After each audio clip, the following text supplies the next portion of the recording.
Hi, welcome 2026 Bentonville Bike Fest. I'm Matt Pengelly and I'm with my fantastic legendary host, Jeff Lenosky. How are we doing, Jeff? Great to be here. All right, kicking us off today too. We're just about to start the women's elite finals, but it's been a pretty good weekend so far, hasn't it? Yeah, we got a chance to check out the qualifying yesterday, saw the ladies compete. The three of them passed on to today's finals. They're going to be stepping up the difficulty of these courses for the finals today. It's going to be pretty exciting to see what they put them through. Yeah, and let me be saying the level for the women's has progressed probably more than the men's, despite the men's also progressing at an exponential rate. You're one to understand that, right, Jeff? Yeah, we were reminiscing a little bit earlier about the early days of trials. So I got started in 1993, won a national championship back then. My last pro one was in the U.S. in 2000, and even 10 years later, the level of courses were nothing compared to what these ladies are riding today. Yeah, and here we have our three female finalists there. Debi Studer on the right for Switzerland, Nina Vabre for France, and Vera Baron for Spain. Is Nina wearing jeans? She is wearing jeans, and I was wondering when I saw her checking out the courses earlier if that was a strategy to acclimate to the heat and then take them off and not feel so hot. That could be. Flexibility is a big thing for these riders, and I'm surprised to see her wearing jeans out there. That could be a good angle, Jeff. Yeah.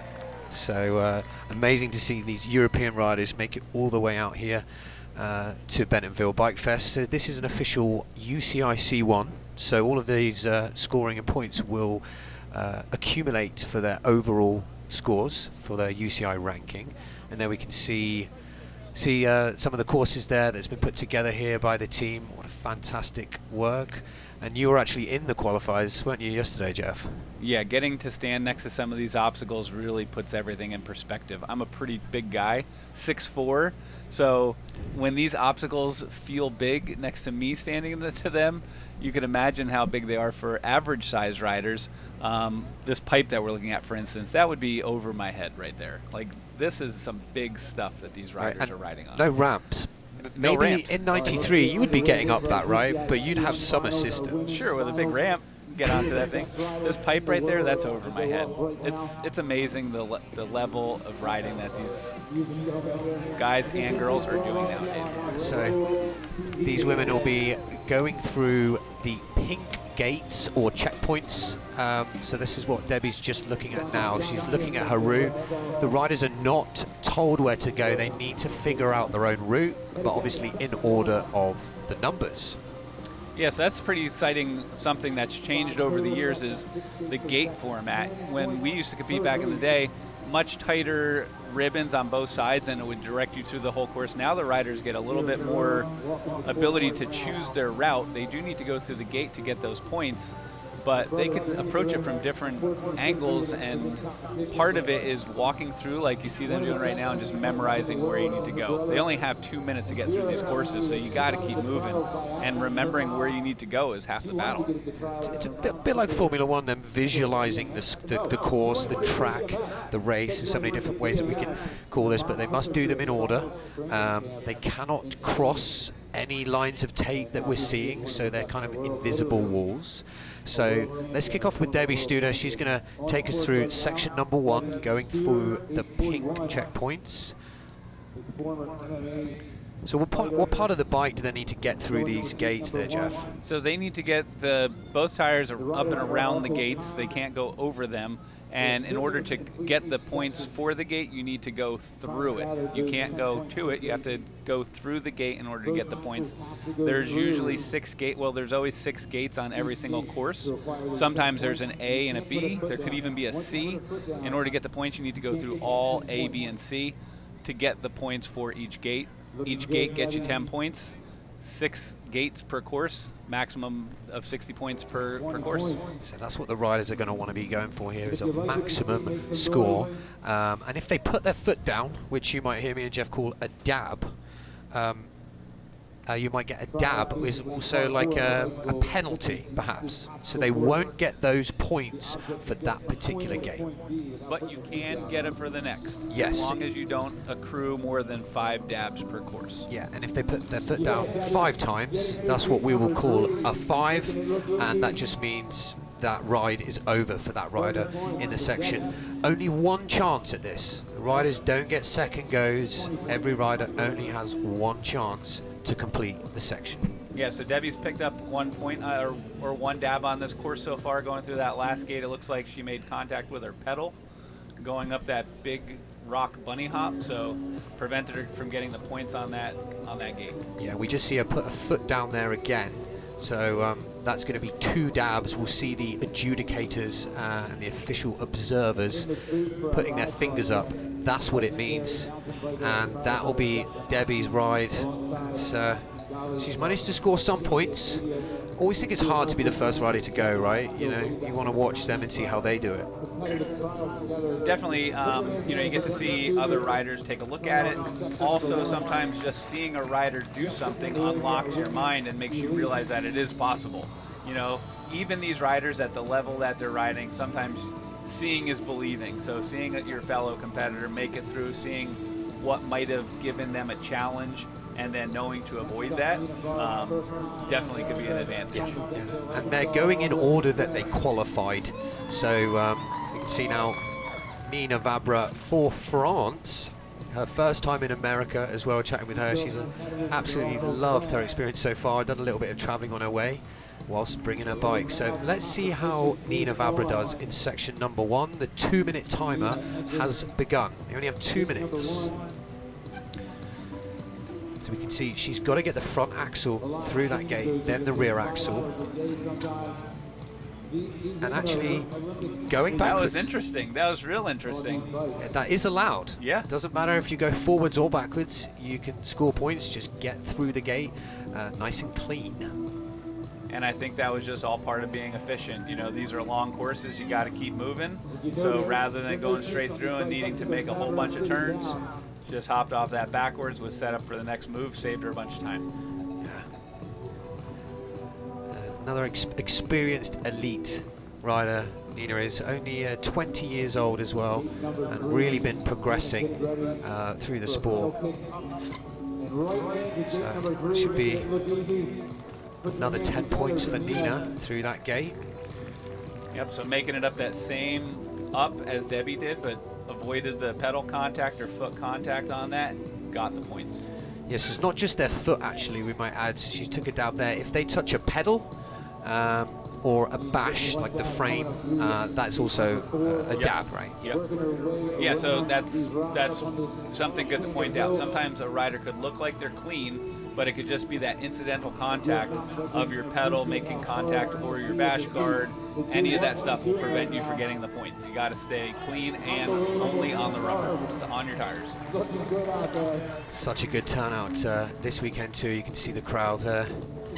So on to the next gate. She's using that rock to set up for the pink gate just at the top on the screen. We can see she's got to aim for that checkpoint there, so she's using that rock to kind of give her some assistance, but I think she's out of time there.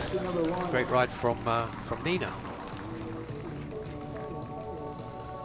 Super hot day today too, right? Super hot day, but you can see the crowd is already building. By the time the men go off in about another 30 minutes or so, this place is going to be completely packed. Yeah, some of these riders may not be acclimatized to this weather. Some of the qualifiers yesterday, just the riders sweating in one day that they'd probably sweat in an entire summer. Yeah, and it's so interesting. After the competition, you still see people riding around, expending lots of energy. But in these hot, humid conditions, it really could drain it from you. And all these moves are plyometric, explosive moves, so you need to have lots of energy. So, Vera Baron now is a previous world champion. As you can see, those rainbow colours on the sleeves and neck of her jersey. She was a champion back in 2024. I think it was a world champion. Is actually currently the World Cup champion. So we see if we get any slightly different approaches.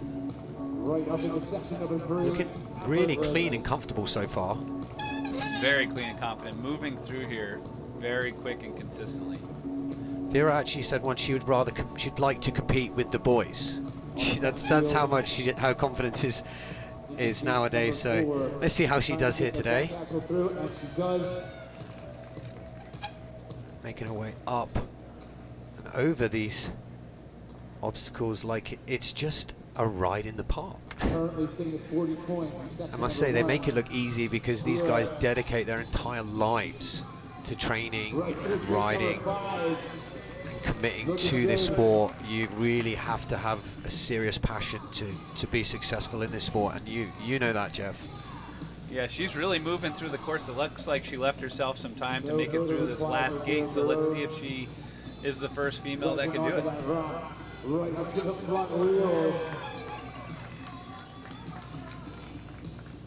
A little different approach than the other riders right here.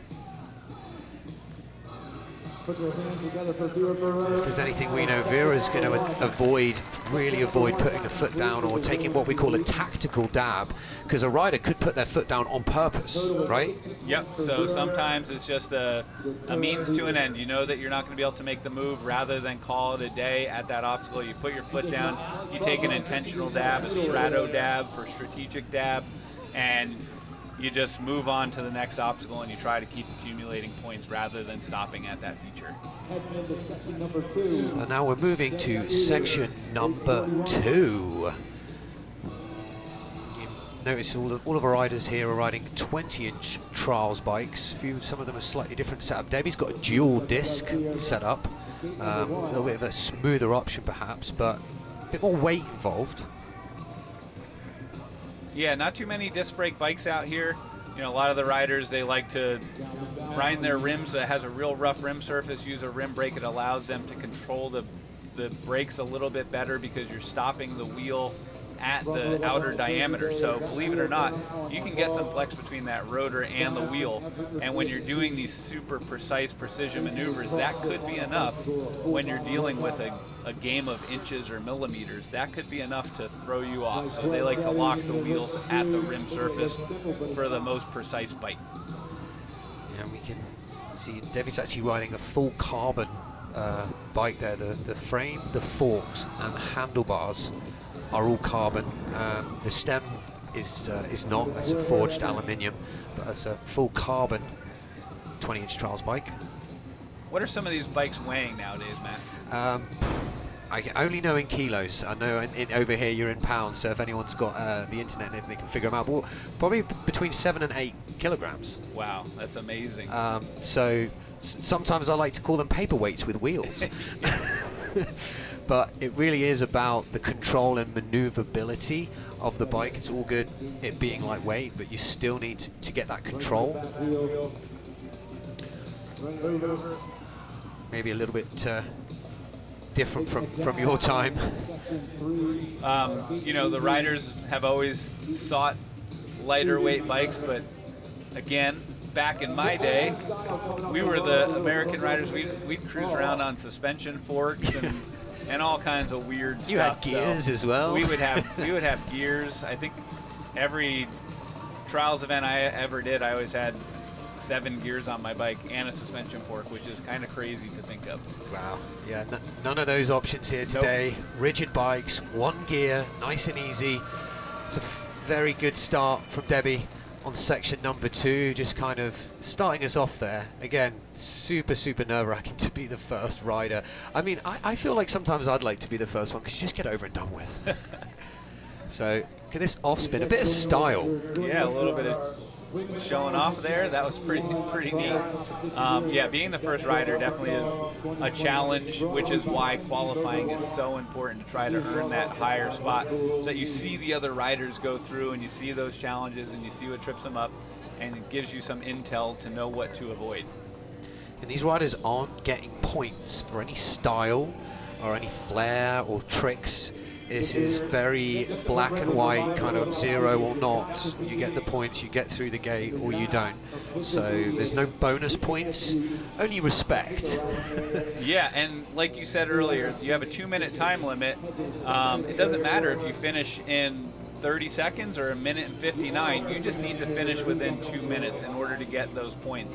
You can have the best ride, but if you don't make it out of that finish gate in time, doesn't count. You don't get any points. Yeah. This is what Jeff was talking about earlier with the Nina's running a front rim brake there. That's what the squeak is that we can hear when Jeff mentioned they grind the rims. Yeah, that sounds crazy to do, but it's completely normal for us. It's the lightest option, and it's the most precise option. So, you know, for trials, you're not going to get any modulation. You can't ride down a hill and use your brakes, but it's going to stop exactly where you want it to stop.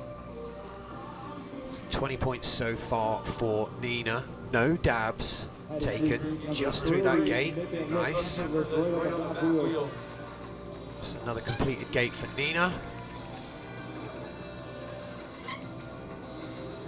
You see, we'll see quite a few of this particular move. It's like a hanging hook motion, which is kind of new in the sport, right? Is that the type of thing you did back in the day, Jeff, on your competitions? No, so that move became popular as the bikes got longer and the stems got longer and the bottom brackets got higher. It allowed that move to be possible. You know, in the early days of mountain bike trials, bottom brackets were quite a bit lower. If you tried to do that hook, your feet were pinned underneath the handlebars and the handlebars were in your lap. Now with the higher bottom brackets and the longer reach, you can get in that position and not feel like you're under the bike, and it allows you then to explode upwards and get onto higher things than we ever thought was possible.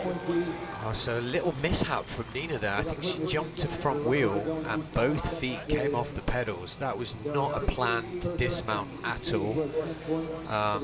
But fantastic effort from Nina. I believe she made it through that course with 30 points, so still a pretty good showing, picking up half the points for that course. And even if they get through the gate, so let's say the front axle, the back axle goes through the gate, and then they fall off, they actually still get the points, right? Once you've made it through the gate. If you get that dab beforehand, then you won't get it, but if it's after the fact, you get everything that happened before you had that dab.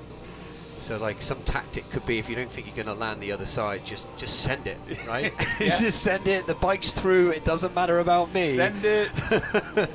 So this will be our third and final rider for section number 2 is Vera Baron, representing Spain. We're going to want to see Vera. She's definitely going to want to get through on a maximum score of 60 points.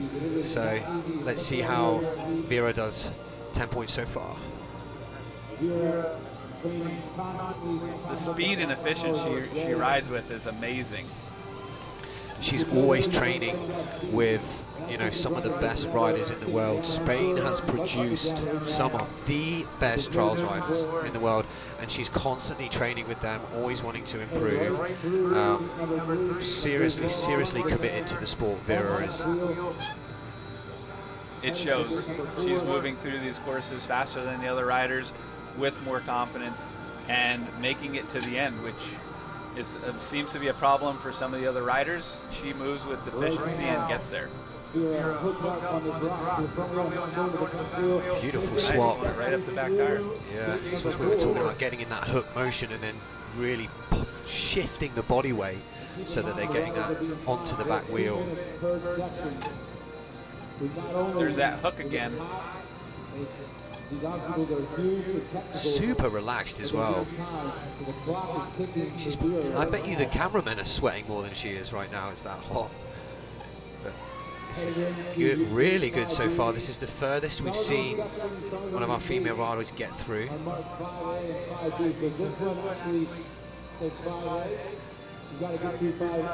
So now moving on to the 5th gate. These are sub gates now, so she's got a 5A and B, I believe. So nice hook through to B. Crowd's digging that. And she rides out. So that's another clean ride from Vera. Maximum scoring so far. She couldn't have done any better. That was an amazing ride. Yeah, she looks really comfortable today. Coming in like 2 cancelled flights, arriving to Bentonville at 2 in the morning. I just had Sounds to go. like a common theme. I know. I had to go. I was sleeping outside the airport just to collect her. Oh, wow. So you can see the slow-mos here of Vera. Just like looking ahead, right? You think, how do you get up to that? But they make it look easy. They do, because these guys live and breathe bike trials. Debi Studer for Switzerland now, starting us off with section number 3. This is a little bit more of like the quarry section. We haven't come up with any names yet, Jeff. We should definitely do that at some point. But section number 3.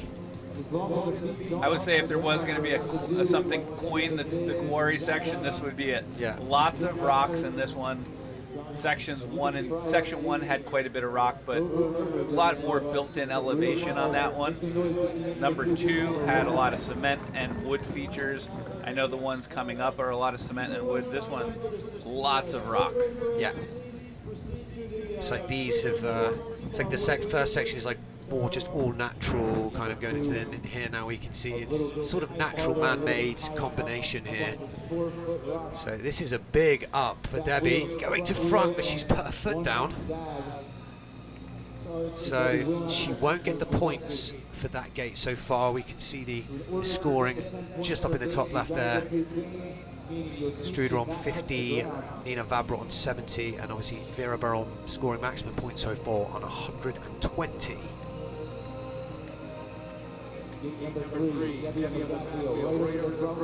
One more ride like that, and she'll put the entire competition out of reach for the other riders. Essentially, yeah. Clean one more. Yeah, so it could be a battle for second place here so far, but could make a mistake. You know, if their bike breaks in the section, that's it for their ride. You know, they physically can't carry on. So hopefully that doesn't happen today, but it does happen. That's what's so exciting about watching trials like this. You never know what's going to happen, and things can change so quickly. Just when things seem like they're going perfect, one little slip up, you could end your course, end your day. Anything's possible. And here we go. There's that tactical dab, as we can see. She's using that foot to get to the obstacle and pull the bike up, but now she needs to get down.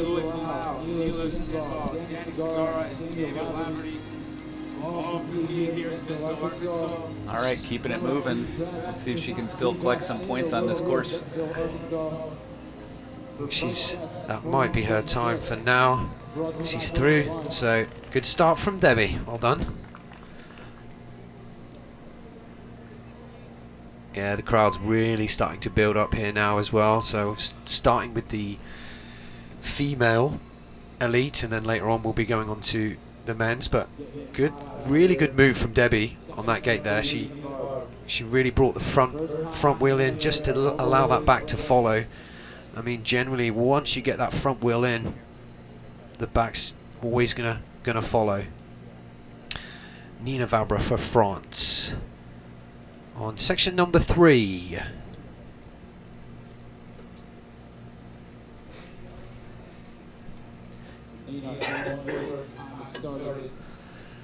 Right, here we go. The 2 minutes for Niilo has begun. Well, having to take a second attempt there. Didn't quite feel comfortable on the first try. Wow, rolling through really nicely. Yeah, there you go. That second approach was much quicker and cleaner. So 10 points so far. Now this next move tripped up Debi. Let's see how she does.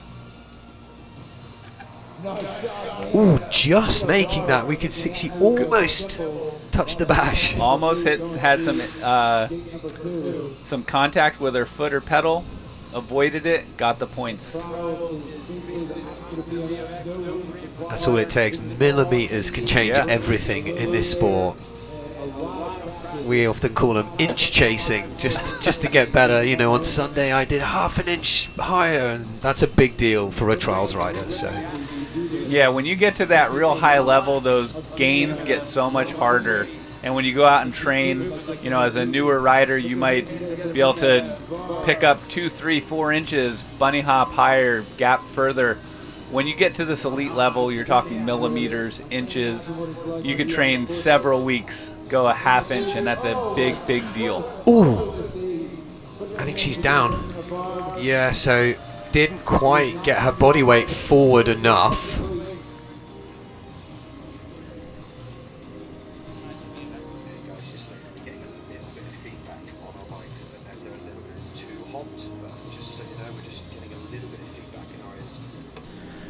So you can see, yeah, so she didn't quite get in the center there.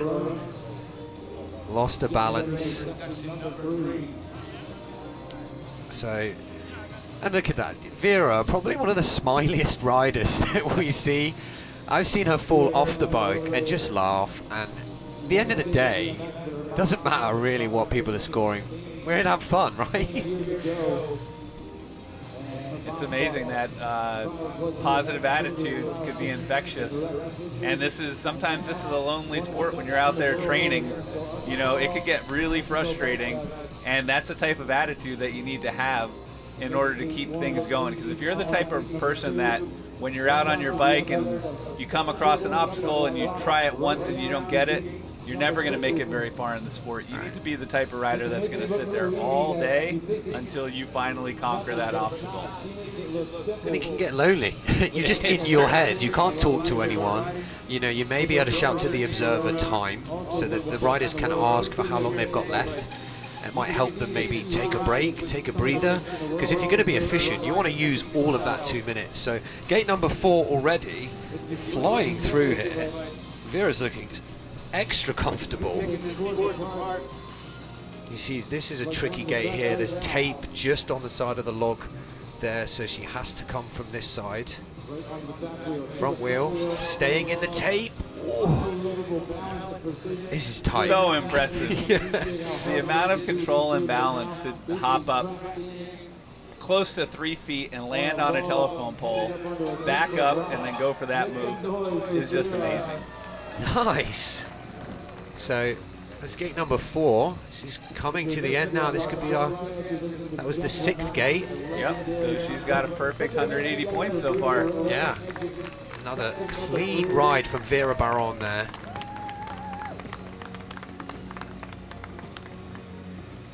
Yeah, and we have some of the other riders here coming to watch, of all ages.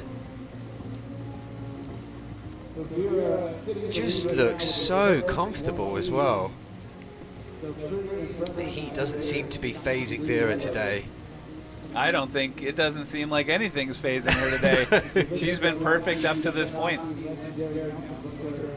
I know we was chatting with her. She was saying she was a little bit nervous last night, but since she says as soon as I'm on the pedals and I'm in there, she's happy, she's focused, and I'm sure that's the same for a lot of riders.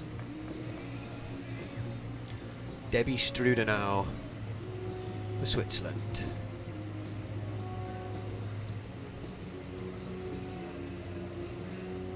You can see there's a whole collection of observers or judges, maybe you want to call them, because everyone needs to watch very closely to make sure that there's no touch of any part of the bike other than the tires.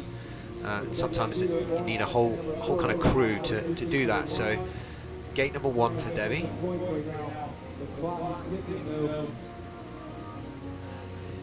I think this is my favourite section so far that they've put together. Obviously completely man-made. It's got kind of the big moves, some of the technical stuff. She used a technical dab to get through that gate. So not picking up the points for that one, but she did get the first 10. There's still 40 more on the table for her to get, but she's going to need to get moving if she wants to pick up some more points on this course. And a tough takeoff, went for the side up, but she's going to have to go again. You can see all of her power is getting absorbed by that mulch, so making it that little bit extra harder to kind of get that explosiveness. Yeah, I was going to say, doing these moves, that's a high side hop off of a firm surface. Doing it out of that soft mulch, it really sucks your energy and makes that jump that much harder. But the second attempt, she got it perfect. Yeah. They must stay within this within the section as well, that rope there. If any point the bike goes across that rope, it's like an invisible wall. They will be out for that section.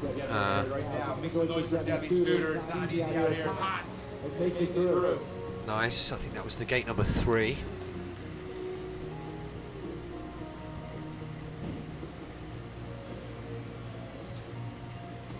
She's seeing, just asking for the time as well, just to figure out, can I take 5-second break? Can I take a 10-second break? Like, it's really hard to make it through these courses and take any breaks. They're long, they're challenging, they really require you to keep moving. Oh. She's just out of time there, and that's the thing you were saying. You want to keep moving, right? But if you go too quick, you get tired, fatigue will set in, and then you're more likely to make the mistake. So this is really tough balance, right? To kind of gauge all of your time efficiently. See a lovely move there from Debi, rolling up, just doing a quick 90 turn, not 90s, 90-degree turn.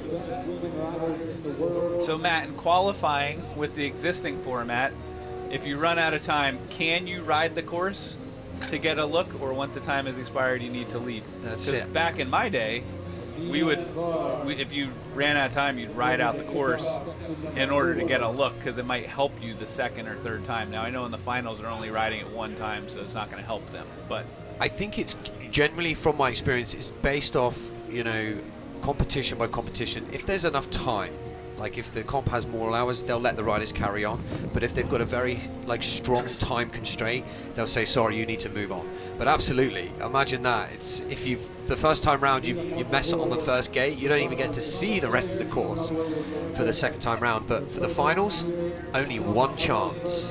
And that's what's exciting about the finals, is that sense of urgency.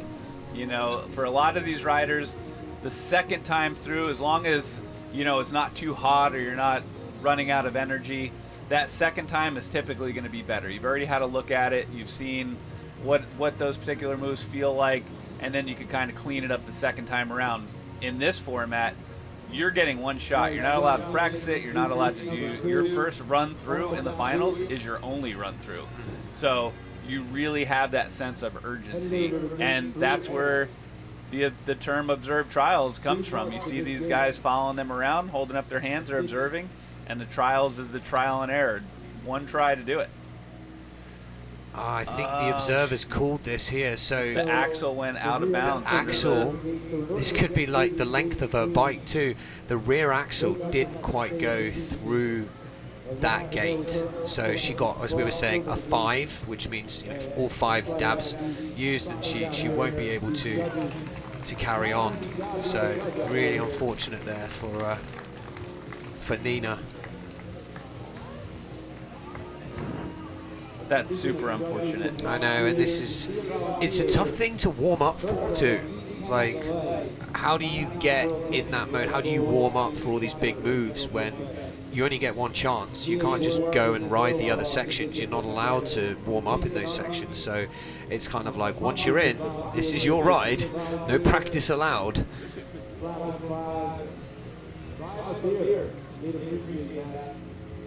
Vera Baron for Spain now.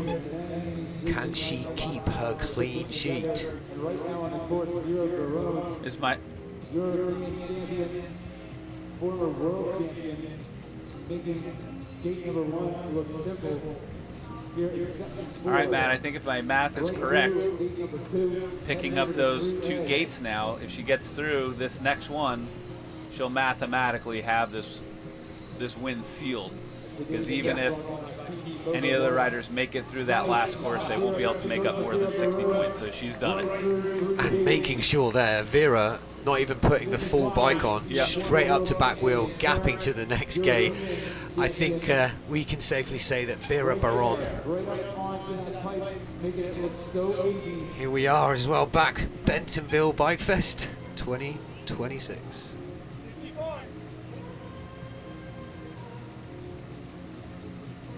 Halfway through. Here in the women's elite finals here at Bentonville Bike Fest 2026, following Vera Baron in section number 4. So far a clean sheet. She's been riding really well. Come on, Vera. 2 more gates on this course to go in order to keep the perfect streak going. That was amazing. That was beautiful. So casually done. That's a huge move as well from Vera. Fantastic work. Flying through to the final There you gate. go. Another Maximum, clean, perfect run. maximum score there for Vera Baron in section number 4. So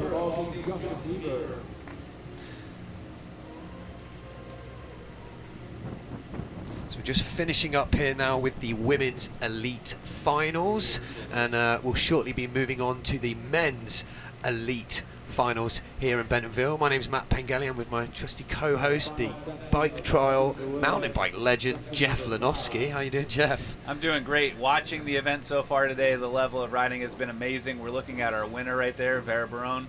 She's already accumulated 240 points. You can only collect 60 points per course, so she's mathematically sealed this deal with 4 perfect rides so far. Yeah, and nobody can catch her up, but let's see, we've got... Yeah, so right now we are looking at Debi Studer for Switzerland for section number 5.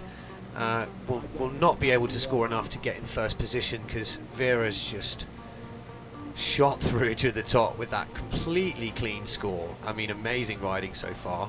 The women's trials here has very much progressed over the years. I mean, to put it in perspective, her performance today, even if we combined both riders, she still collected more points. Absolutely flawless performance and confidence the whole way through.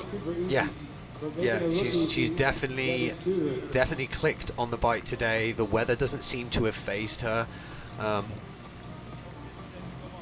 Some of the other European riders might not quite be acclimatized to this. We'll certainly see that in the men's. They'll be sweating today more than they will in the entire summer in Europe. Yeah, so this is Debi's last course. She's been putting in an amazing ride. I think I've seen her at every Bentonville Bike Festival, or at least the past several years. She's always a fan favorite. Always has a great cheery attitude. These competitions could be intense, but you still see smiles on everybody's faces as they're out there riding. Yeah, these women really do ride for the love. And oh, look at that gate as well, gapping to back wheel. Really well done from Debi. Oh, she just hit a handlebar, which meant she put her foot down. So for this gate, she can't get the points because she put her foot down. Purely just knocking something, something so silly. Yeah, that's all it takes. Really, really small mistake. So I wonder how she's going to approach this. Like a roll up? Is she going to bounce into this gate? She's aiming for the pink little flags that we see in a second. She's got to go between those pink flags. She knows that she can put her foot down there because she can't get the points. So, and maneuvering, so using the foot down as best she can, just to keep it moving, and then allow herself to collect this last gate here for an extra 10 points. And just see how narrow that gate is. It's just the width of that log. I think she may be out of time. There we go. Debi Studer, all the way from Switzerland, a veteran of Bike Fest. I think she's been to more Bike Fests than me. Well done, Debi. Fantastic, fantastic ride. Great ride today. Yeah, and there's Rani as well supporting. Great to see our mascot, Rani. He looks so happy. Could you imagine being in that mascot suit today? We're in the air-conditioned control booth here. It's hot out there. We're watching Jason Schwindebart announcing live right now. He's dripping sweat. The checkers are dripping sweat. The riders, obviously. I can't imagine being in that mascot costume. Yeah, I hope he's got plenty of water. Yes. Keeping them hydrated. So Nina Vabre now for France. She's one of the best female riders in the world. Ranking within the top 5 right now. It kind of changes quite quickly. So I know she's in the top 5 ranked female riders today. First gate completed. Yeah, so talk a little bit about the point system and how these riders accumulate points. Yeah, so these checkpoints that we're seeing in the flags, these riders have to get through their front and back axle through those flags to get 10 points. There are six opportunities to get points, so 60 points per section. Each rider is only given 2 minutes to complete this, so they are under a time constraint as well. So they've got to complete each section and do it within 2 minutes. Now what we're seeing here is a bit of a tactical dab. They're basically putting a foot down to get the bike through, but that means she won't get the 10 points. So as we were saying, each gate 10 points, but if you've put your foot down like that, you can't get any points, but it does allow you to carry on to accumulate points later on in the section. Let's see how she approaches this one. She's going to do it cleanly. Yep, well done. 10 points there for Nina. Keeping it moving. I think I heard the timer say 1:33, so she still has about 20 seconds left to go. So she's still going to have an opportunity to pick up some points. Is she going to go backwards through this gate? So she needs to go where her rear wheel is. Yeah, she's just called it time there. Still happy and somehow riding in jeans. Yeah. We did say I thought this was a tactic, but maybe she forgot to take them off. That's impressive. We've seen some impressive performances this afternoon. That's really impressive in this hot Bentonville heat. Yeah. See the control and balance that we're going to see from these riders today is second to none. I mean, some of the most technical riding will be happening today here at Bentonville Bike Fest. So Vera Baron is a guaranteed winner today, but I can tell you now, so she could just roll in and get off the bike and still win. She could, but I have a feeling that she's going to want to finish this day with a perfect score, so she's going to do everything she can to make that happen. Yeah, absolutely. Just to prove that she can get a full clean slate. So first 10 points. This is like a show run. She just did that whole balance line on her back tire, picking up the first 20 points. So she's got 4 more gates to go through. Yeah, aiming for, as we say, these pink flags, checkpoints. You'll see some of the other, you might see some of the yellows, white tape and some of these yellow flags. That will be a little bit later on for our men's elite finals. That'll be one not to miss either. So how's she going to do? She's going to gap on the back wheel. Nice. So nice. Perfect. Really well controlled. 2 more gates to go to finish a perfect day. She's just chilling. Yeah, taking her time. So we've seen the other 2 ladies make it through this one. The next one, the 6th gate, seems to be the one that's really giving everybody problems. So it'll be interesting to see how Vera tackles that one. Front to back motion, doesn't even need to do it. Nope. So clean so far from Vera. 1 gate left to go to secure that clean sheet. All right, so a totally different side than the other riders. Yeah. I wonder how she's going to approach it. Very clever. Through the gate. There we go. So that's A. 6A. Straight through, rolling out. That was smart riding. And that's what's really cool about the gates is it allows the riders to interpret everything a little bit differently. So she found a very clever line. Perfect day. 60 points on 5 courses. Generally, I know that's what Vera likes to aim for. She doesn't want anything else but a perfect score. And there you are looking at today's winner of the Women's Elite Finals here in Bentonville Bike Fest 2026.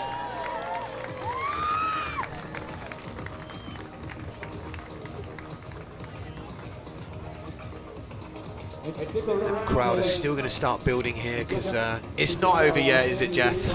It is far from over. I noticed the Shin logo on Vera's jersey. Does that include rides from the airport? Yes. Like kind of like an Uber. Yeah. That's how we do. We give her free Uber rides too. Awesome. Yeah, she is actually an official shindig rider, and we try and support the sport, not just run as much as we can. But Vera's a die-hard fan of the brand, and she's very much supported it through there. So it was only right that she was brought on board as our first female representative.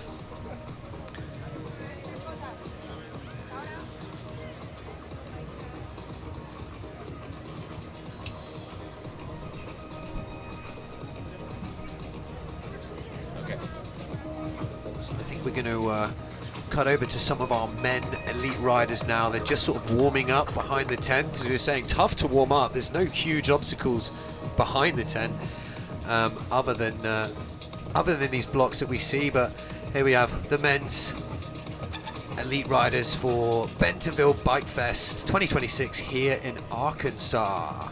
Yeah, I think that on a day like today, it's more about loosening up than warming up. I think the warming up is being pretty natural. It's a hot, humid day. Just stand there. There's no doubt that these riders are warmed up.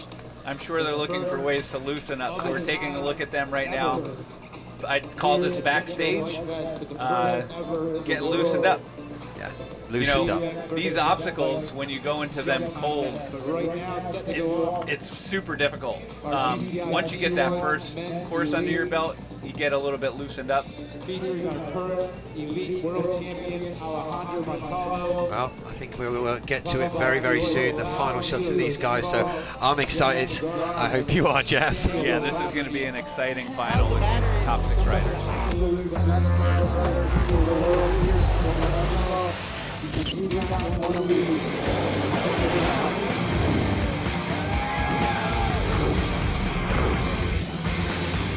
Shout out to Pengelly from Belgium, Belgium, Bentonville, Arkansas, the founder of Bentonville Bike Fest. A 9-time world champion, wrestler athlete. If you see Kenny, give him a high five because he has quite a while to get this thing going for you guys. Kenny Hlavaty and his arm of volunteers. Welcome to the Bentonville Bike Fest. Well, you gotta check it out. It's the best event in town.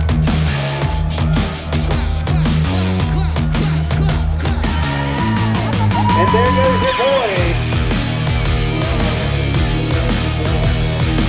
As similar as these two jumps are, they are different.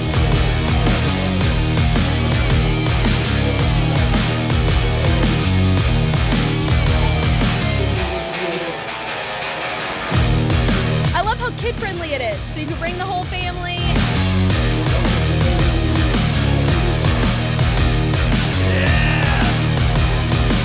I love watching everyone do like the cool tricks and everything, and I just feel like it's such a great time.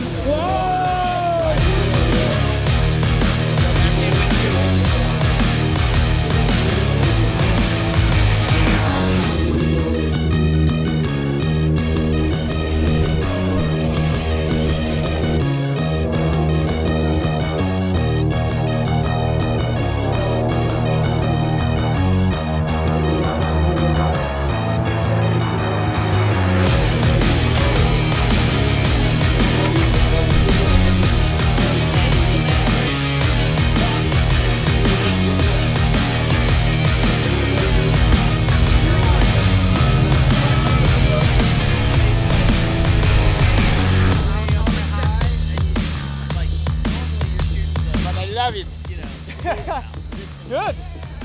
Let's go. Smoked them. Yeah, you see that Letter Wicks project? Alejandro Montalvo, Eloi Palau, Niilo Stenvall, Dani Cegarra, and Hlavaty alongside Farrar. Put your hands together for our elite riders today.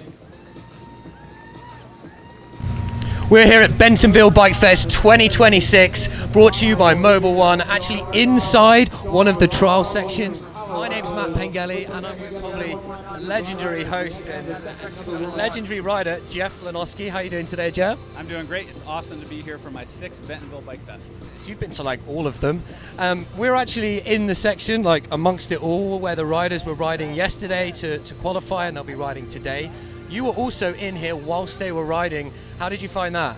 It was unbelievable. So I had the opportunity to announce yesterday the qualifying and watch what the riders were doing. To say it was mind-blowing is an understatement, and to think that they're going to turn it up several notches today in the finals, I just don't know how they're going to do it. I mean, it's probably one of the highest levels of discipline of cycling. Yes, they'll be on these obstacles right behind us, on top of them. How does that compare to when you competed? Well, the training has gotten better, so the athletes are better, the bikes are better, the skill, the precision, the magnitude, it's off the charts. So the riders, 5 sections, 6 gates, 10 points per gate, which means they can get a maximum of 60 points, 5 courses, that's 300 points. You're looking for the person that finishes with the most points possible. That'll determine the winner this afternoon. Let's see who's going to win today. YOLO. YOLO. Well, here we are with the qualifiers from yesterday. You got to see this in hand. This is Sean Farrar representing America. Yep, he's one of the top riders in America. This was yesterday's qualifying action. And looking at the courses and the level of riding that happened yesterday, thinking that it's going to be even more difficult today, I don't know how they come up with these challenges. I was asking Wes Belay, one of the people who sets the courses, how they determine what's possible, because you stand next to some of these obstacles and they're just absolutely massive, and you scratch your head and it just doesn't seem possible. It seems like it defies physics, and yet they still make it through. Yeah, and it kind of has to be done by trials riders, because they know the ability of these riders, but they also have to know how to push them. Because as we're going to see here today, Samuel Hlavaty for representing Slovakia, that's Eloi. As we're going to see here today, this is the craziest technical, most controlled discipline on any bicycle discipline. Yeah, and as all this was taking place, the rest of the entire Bentonville Bike Festival was going on. So all kinds of family rides, food, different clinics for people. So not just trials happening yesterday, but an entire bike festival with tons of stuff for all different types of riders. Yeah, it's been a great family place to come and ride and hang out. So, and here is our start list. So in order of the qualifying, you see Sean Farrar for America there, Niilo Stenvall for Finland, Samuel Hlavaty for Slovakia, Eloi Palau, Alejandro Montalvo, and Dani Cegarra, Spanish on top there, as you can see. Something's telling me that the Spanish seem to have a pretty good lock on this trials thing. So we saw the ladies finals, Spaniard taking the top step, and now we have the top 3 qualifiers in the men's class. So this is section number 1 now. Sean Farrar representing the entirety of America up against these European riders. That's nerve-wracking. His 2 minutes has begun. So only 2 minutes per section, 6 gates, 60 points, 300 points up for grabs. So it hasn't quite got through. You can just see the start. This is gate 1, Jeff. This is gate 1, course 1. This is, I mean, that rock that he's trying to get onto is, you can look at the checker next to him. That's shoulder height. These are massive, massive obstacles with no runway, or the runway that's there has a big block in the way. So you have to determine whether or not you want to use that block as a slight stepping stone, or what your approach is going to be. But it adds an inconvenience in front of an already massive obstacle. It's tough. We saw Sean's taken a few goes there. He wasn't sure whether to use the roll, jump for it, because that's a big gap. He's got to stay within the tape as well. Getting that front wheel over, this is tough. All right, well, there's no points for Sean so far. I think he's going to be so gutted with that. This is showing the level of this final right now. That's his brother, Ian Farrar. Both American riders. Ian just missing out on the final. We could have had 2 Americans here. So you can see from this angle, he's got to stay within the tape. Front wheel goes out, and that's it. He's out because he's got to stay within that tape. Niilo Stenvall now for Finland. He's riding a 20-inch trials bike, full carbon there. Everything, the forks, the frame, and the bars all carbon. Let's see how Niilo does. Just the amount of explosive power and plyometric that needs to go into that move just to get the first course started is absolutely unbelievable.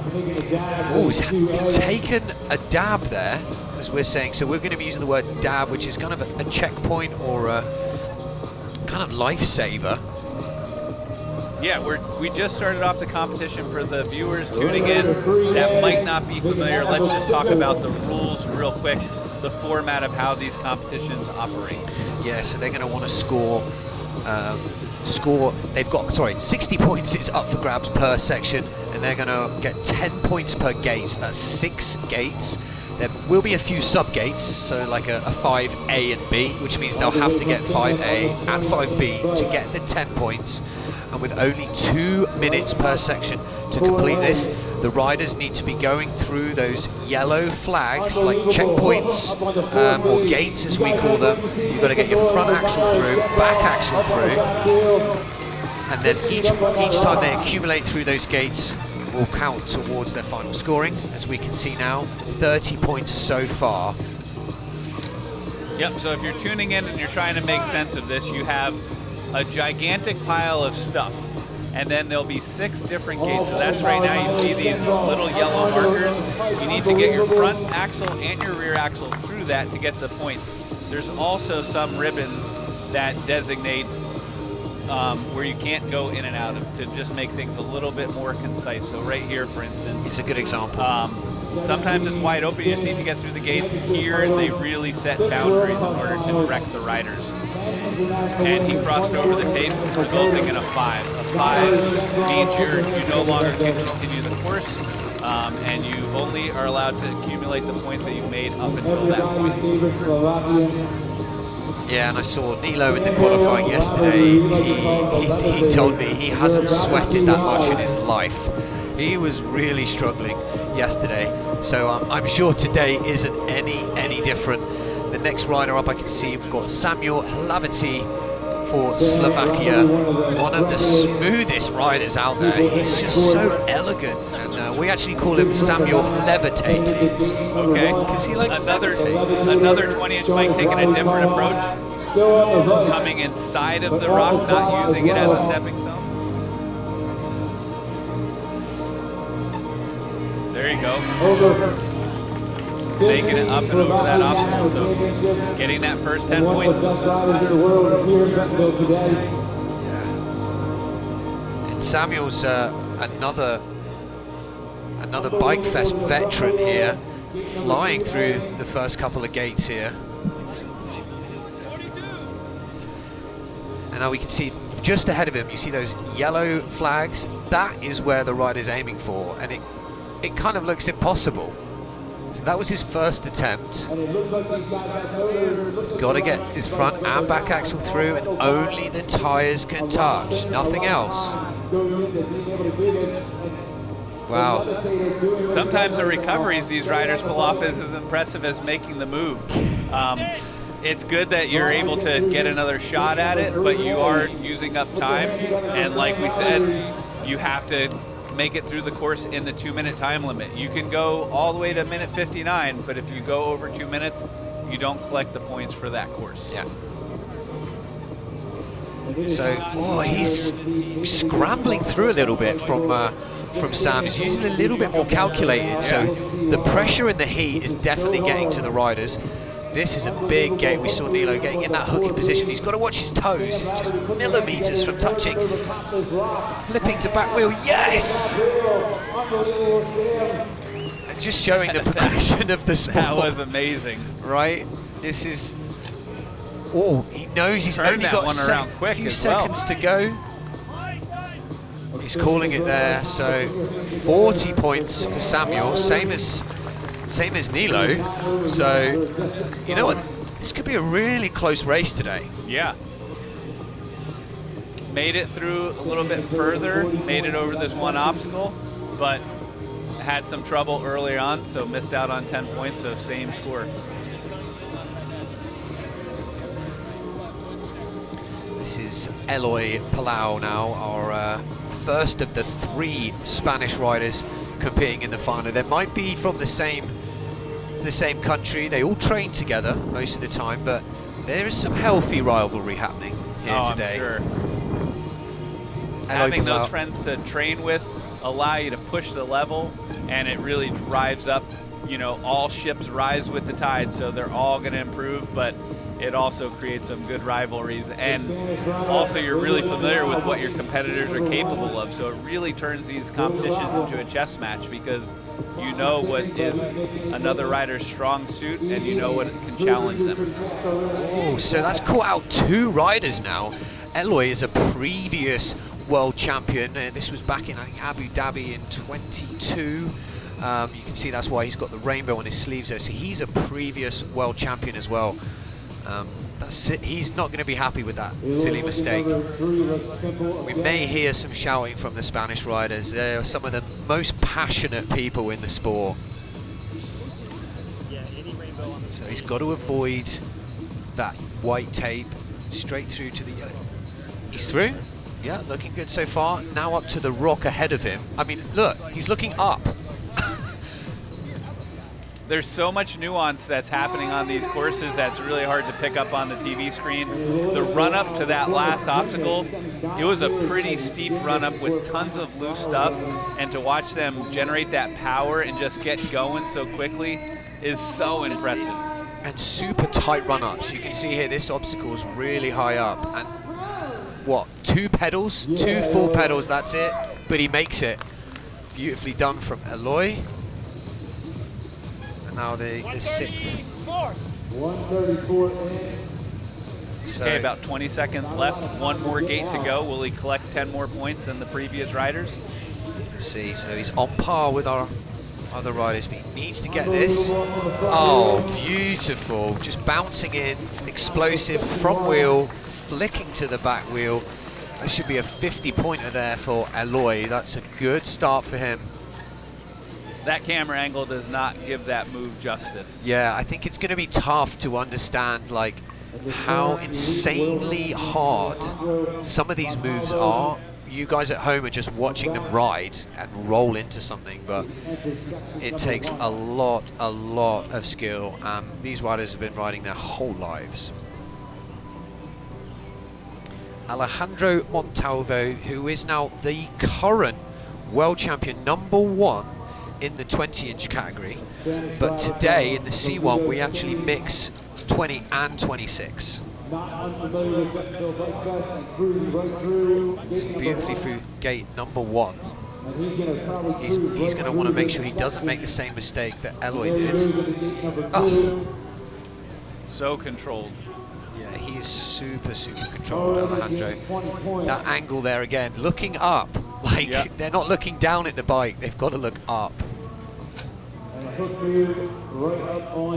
Again, that's so tough. It's Totally really different approach than the other 2 riders, going for a slightly lower hook and then pulling it up to 2 tires, making it look pretty easy. So this is what I was talking about before. It doesn't do it justice. That's a pretty steep hill climb right there, and you need to generate all that power with 1 pedal stroke. He's only getting like 1 full rotation. The gearing is quite easy on a trials bike, but it doesn't make it easy. So just avoiding that toe touching the rock, because he won't get the points in it. Beautifully done. Gaps to the other rock. He didn't even need to do that. Like, plenty of time there, 45 seconds. 2 gates left to go. Taking that run up. Yeah. Again, looking comfortable in section #1. It's only going to get harder from here, though. You think at home. The explosive power, and some of the other riders were backing up quite a bit further. It looks like he didn't even use the entire runway right there, and has made it cleanest out of any of the riders so far. Not quite on the first attempt, so instead of using that little kicker they made, he's actually jumping onto it, bouncing. Front wheel, flipping to the back, and that will be a maximum score there for Alejandro Montalvo, 60 points. He'll be very happy with that. It's a good start for his final. lovely gap down to the rock. Just doesn't get points. Now, the riders don't get any points for flair, for style, nothing. It's you get through the gate, no extra points for anything stylish. This is a shame, you know, we'd like to be in that sense, but that's not how this format works. Nope, trials is all about getting from point A to point B, and with that perfect run, it really puts the pressure on Dani now to answer. You know, he's laid down the perfect run, he's gotten those full 60 points. Dani's got to be feeling it right now. Yeah, and Dani's... Another Spanish rider. Oh, I thought he went over, he didn't, luckily. So if he puts his foot over the tape, he can still carry on. If the bike goes over the tape, he cannot carry on. Dani actually qualifying first. He's our youngest rider today in the final, and he's qualified first. He's a previous junior world champion. So that move has caught out a few riders taking a dab, so he cannot get maximum points now. That was gate 2. That was gate 2. So the most he can get is 40 points. Could be the larger size wheel bike. It could be some nerves. We'll see as we get a little bit further into this competition and everybody settles down a little bit. Will he get a little bit more consistent, or will the 20-inch bike perform a little bit better today? Just getting through that, we could see only just. Wow, that was a good reaction, great reaction from Dani. And you think with a bigger bike, it might be an advantage, but not here. No, that's, you know, you're like a bull in a china shop right there. There's decreases the amount of room you have to get some speed up for that. But he made that one look pretty proficient, so maybe he's getting his groove back a little bit, shook off a little bit of the nerve. Sometimes, you know, you get those dabs out of the way early on and it just settles you down. Yeah, it's definitely nerve-wracking here with his first elite final here in Bentonville. This is first year. Great to see new riders coming over here to America to compete. So the final gate. See, so he's got through a little bit sloppier than the other riders. Oh! So he went through the gate, put his foot down, which means he won't get the points for that last gate. Wow. This is going to be close. Yeah, he made those last 2 moves. He looked like he was settling down and then just slipped a pedal, sprinting for the exit. It's all it takes. And do you know what? It might have been a bit of loose gravel. It doesn't matter how big. A little bit of loose gravel, but knowing that if you don't make it out in time, you're going to lose the points. So you go sprinting for it, lose traction, and next thing you know, you slip the pedal and take a totally unnecessary, totally unexpected dab. Not that a dab is ever expected, but sometimes you have a better idea that's coming than others. Yeah. And I'm sure that one surprised him. Well, you're thinking about the big move in your head, and you forget that I have to ride to that move, and there's tiny rocks on the floor. There's all of these different things that could affect your ride, whether it's big or small. So Sean Farrar now for the USA. So this is originally from Colorado. He's riding that Comus aluminium trials bike with the dual rim brakes. Now that was a quick ending for Sean. I didn't quite see from this angle that he just the bike slip out from him. It looked like he went for a hook and his front tire slipped off, making him go out of bounds, and then ending his run. Wow, that was a very unfortunate start for Sean on section 2, because that was in the qualifiers yesterday, and he did that very, very confident. Slightly different approach, but still gotta look at that. Got some tires on that rock yesterday. You think he might have a better idea of how it was going to react, even though it's a slightly different runway. But this just really puts it in perspective. Sean and his brother Ian, they've been staples in the U.S. trial scene. They can go to any competition in the U.S. and dominate, and they're having trouble making it through these elite courses this afternoon.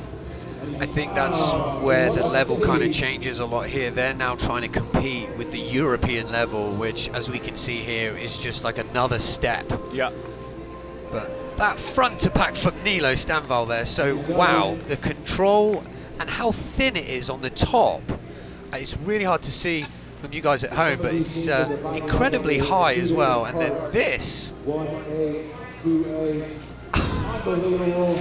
with style. Yeah, so walking that course, getting an idea of it before the broadcast, that is a absolutely massive move. That log is on top of a Jersey barrier. Everybody at home understands how high a Jersey barrier is.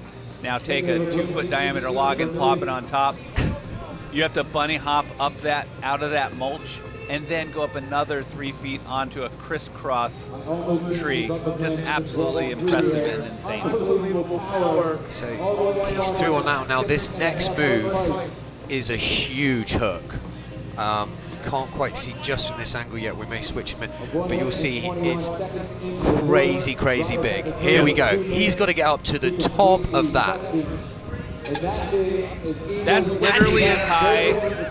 That is literally as high as a refrigerator in your kitchen. Yeah. If you're sitting at home watching this, walk into your kitchen, stand next to your refrigerator, and these riders just hop to the top of your refrigerator. And he's absolutely insane. The same for that. That's like 5 foot high. Yep. Bouncing in. He's through 6. I think that's his ride. That'll be 60 points for Niilo. He knew he needed that. He's happy with that. He's just looking at the observer. I got 60 points, right? Yeah. So look at this. As you said, what a refrigerator. Yeah, that is a ordinary household refrigerator. And I think it was the second year at Bentonville Bike Fest they had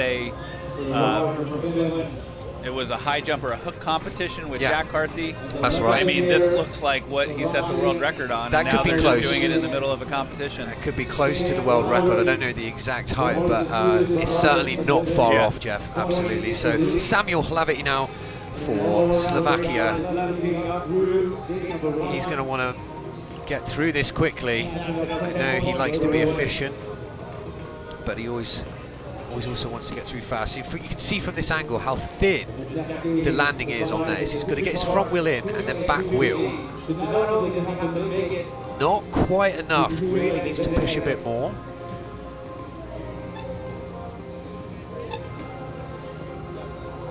So he's setting up onto the balance. You can just see that explosiveness, the body movement involved in this move. That's total commitment. So it's interesting. You look at these bikes with the long stem and the handlebars rolled forward. That's all to allow you to get your body weight up and over that front wheel. A lot of times these riders have pads on their stems because they're making contact with their chest on that stem, just getting all that weight as far forward as possible. He's got a puncture. I could see, so that's so unfortunate. That's how sharp that obstacle was. His first attempt, it put the wheel out, so he's going to have to very quickly fix that. Some of the riders actually bring 2 bikes with them, so they can just very quickly switch out. We may see from here how sharp that edge is. That's why he would have got that puncture.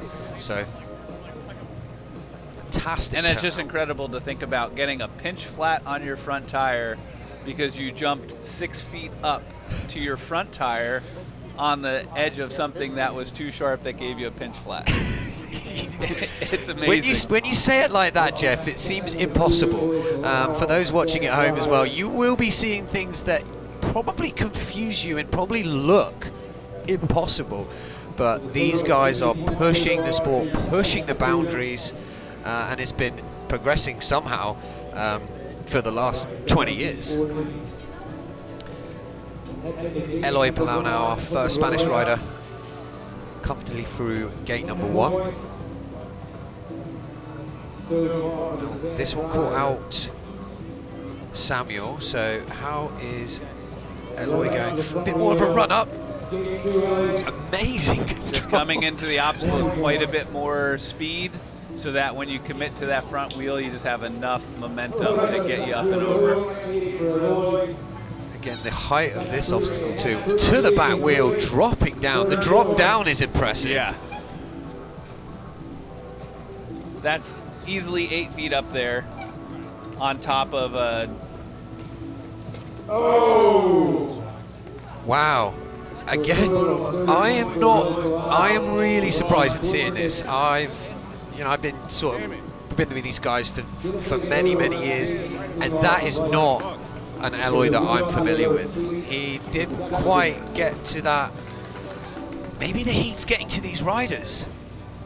He's a previous world champion, and that kind of move is usually pretty comfortable for him. So that is a massive move, and they were doing that in qualifying yesterday, but yesterday the gate was to the left. So it was about 8 inches lower, and they all did that pretty consistently. Now they're going on to the knot. It's a little bit taller. I wonder if that was a difference maker or if it's the heat. Either way, that's a massive move. And like, that's only an inch difference, right? Which is, we talk about like, oh, it's like an inch is tiny. In here, an inch is everything in trials.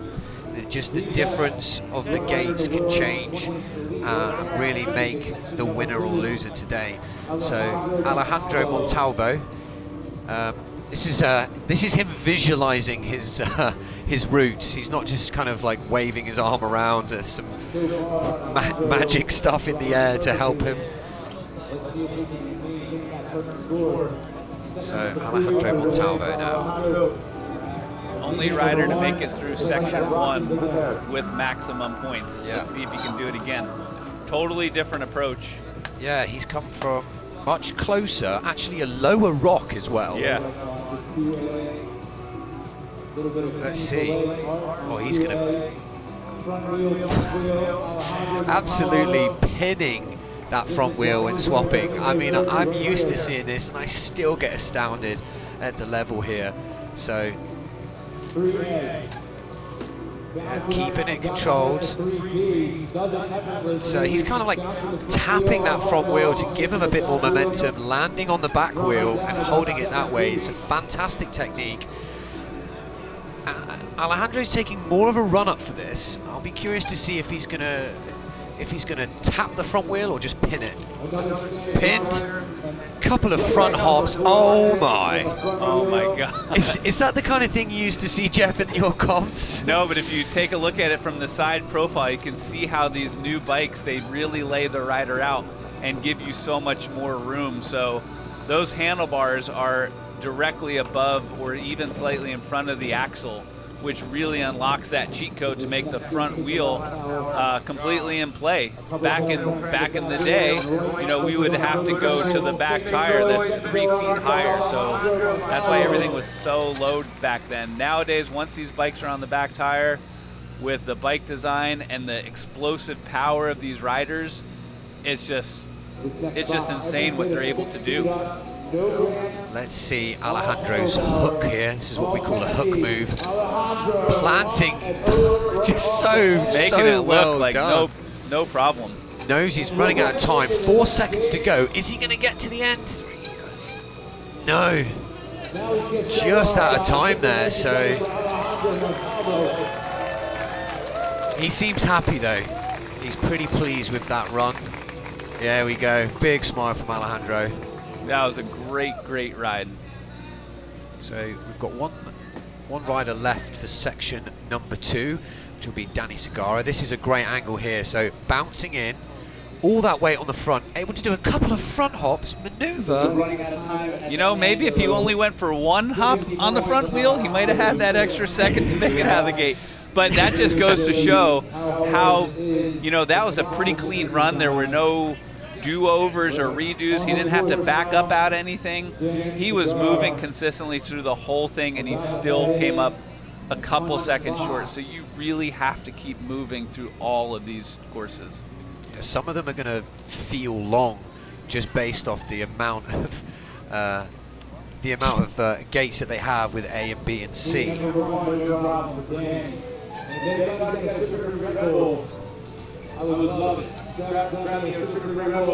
So that's gate number 2. That's a really nice angle. You see how tight that is. I was curious to see how the mountain bike would fit on that, and handled it pretty well. Yeah, it didn't seem to phase him there. So, didn't quite hold it. So this is gate number 3, which has got an A and B. So he's going to have to go up for a second attempt. Now that's going to eat into his time. making it much harder for him to complete all the gates.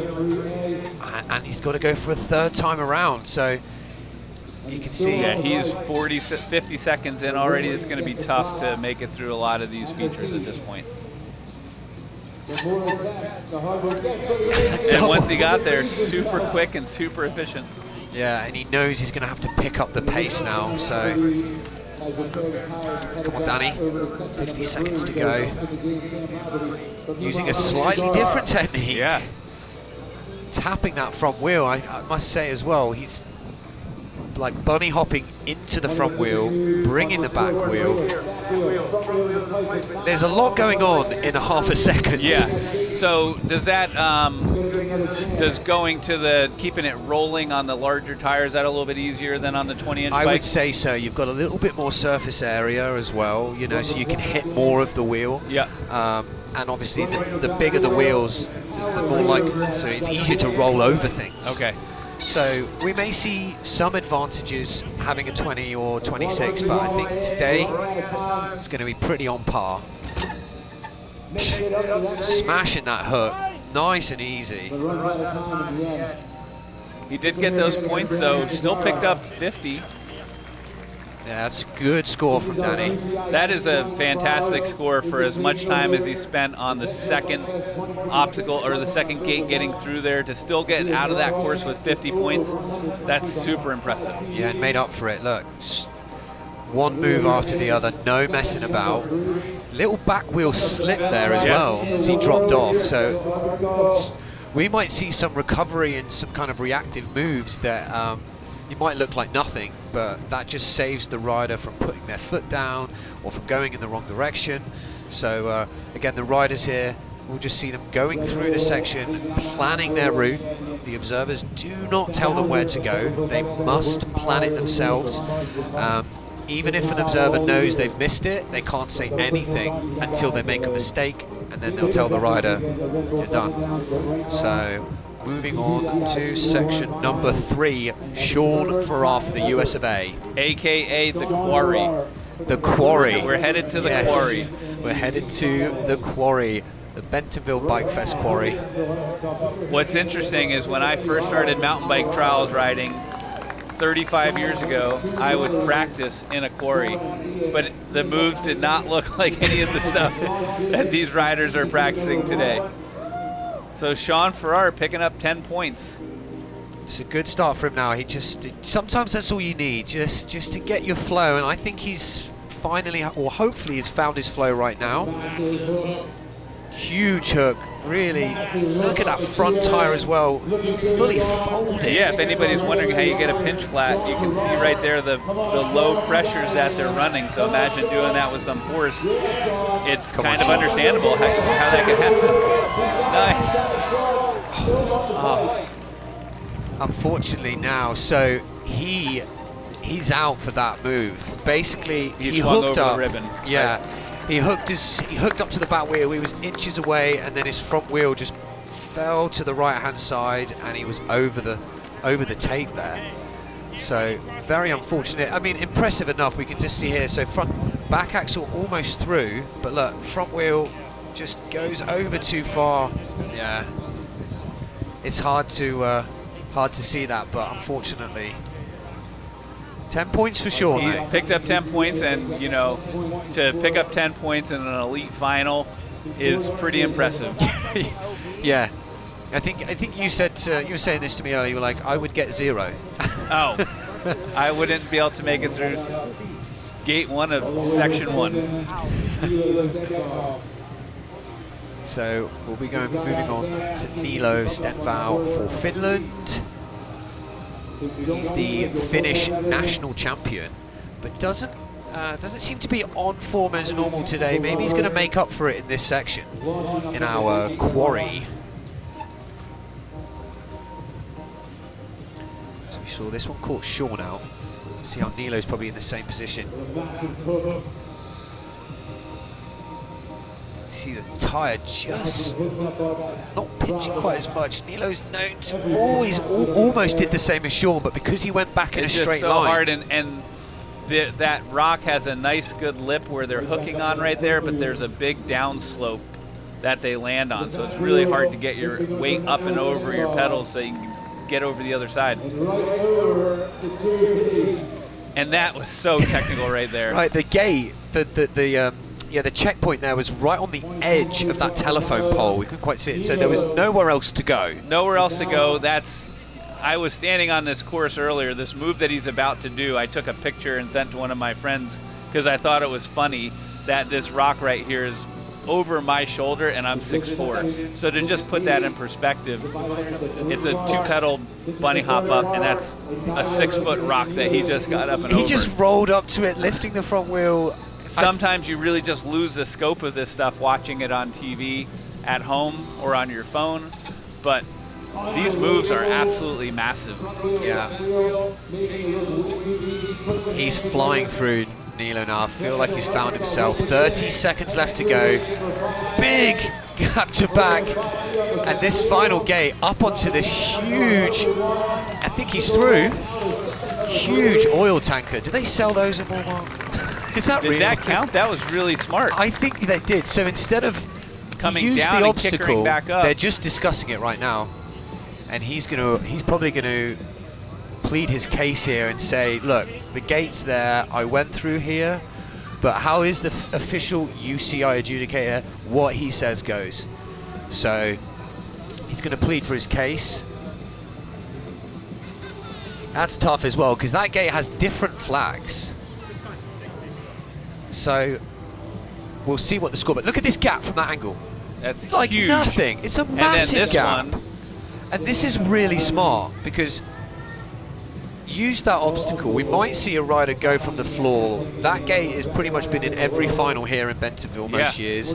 I think I saw a smile. I think that was 60 points for Niilo. It was. They've just given him that extra 10, so it counts. that was an impressive and smart riding. This is very smart. It's all how you kind of view the gates. It could be very many. Just if you look at it straight, you could be looking, oh, I need to go up. But he's obviously looked at it from a completely different angle. Very clever angle, like you said. There's no wrong or right way. They just need to get the front and back axle through cleanly, tires only. And that's something that's, you know, whether you're a beginner trials rider or an elite rider, something that really could set you apart is just learning how to break down courses and learn how to ride them. Anybody could look at a course and see the most impossible way to do it, but all these riders seeing what is going to suit their ability level and then applying it to the course, sometimes taking a different approach than the other riders because it suits your abilities. Yeah. That's really what makes a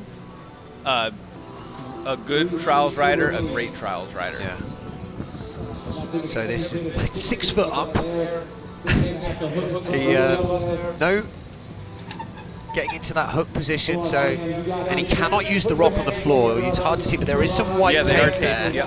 So they've stopped the rider from being able to use that log. It's got to go from the ground. Let's see his second attempt. Oh, not quite. So this is eating into his time. Sam often has a little bit of a battle with his mind. You know, I want to say that 80% of this is in your mind, 20%'s on the bike. Oh yeah. You know, trials is difficult in that regard. A lot of other disciplines, you have the ability to get into a flow state. You know, you drop into a downhill course or a slope style run, and once things start happening, you get into that flow state and you're almost feeling like you're unconscious. Trials, you're just thinking the entire time. And if you think of how things could go right, you're doing yourself favors, but it's really easy to start thinking of what could go wrong, and then you're your own worst enemy. and that's often what we might have just seen here. Perhaps Sam's mind got the better of him.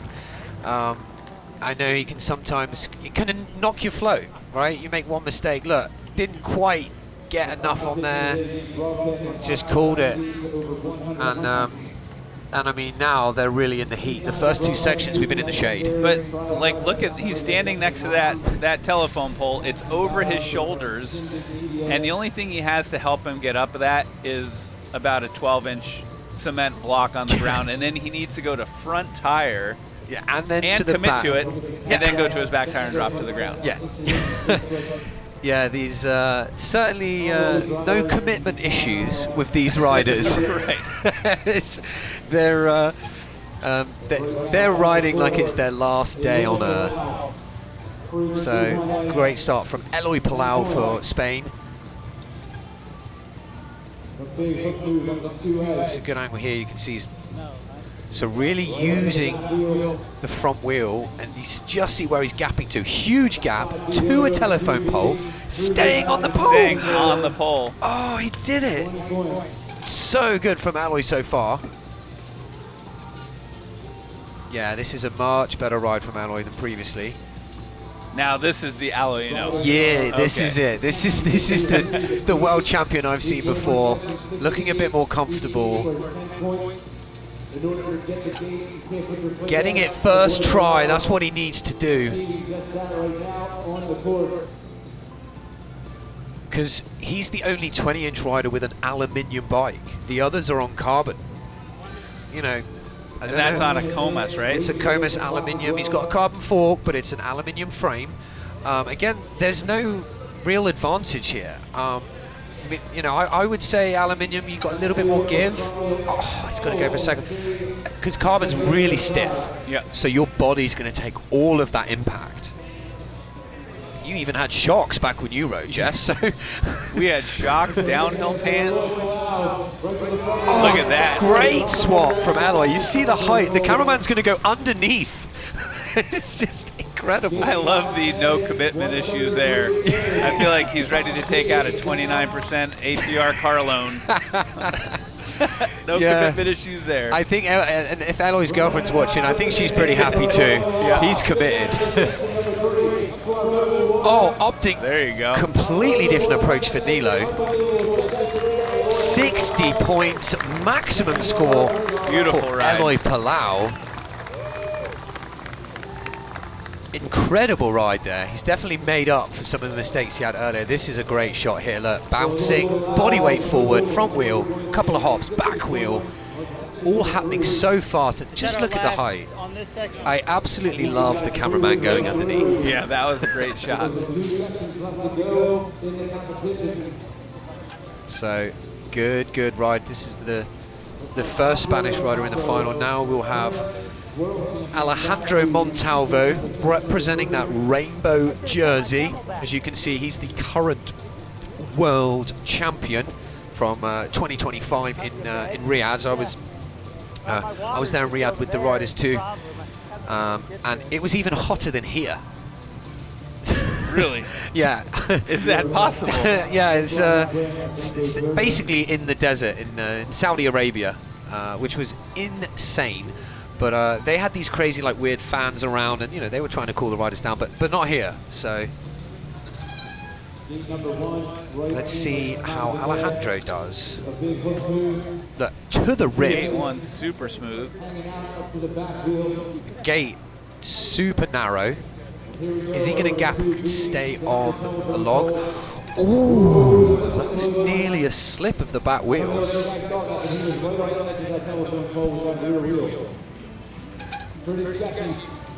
So chilled right now, only 30 seconds gone. And that's 20 points. So now this will be for 30 points because that was 3A-B, this is 3C. Great angle, great swap. So 30 points for Alejandro. How's he going to approach this? The same technique as Eloi, or is he going to hit the front wheel?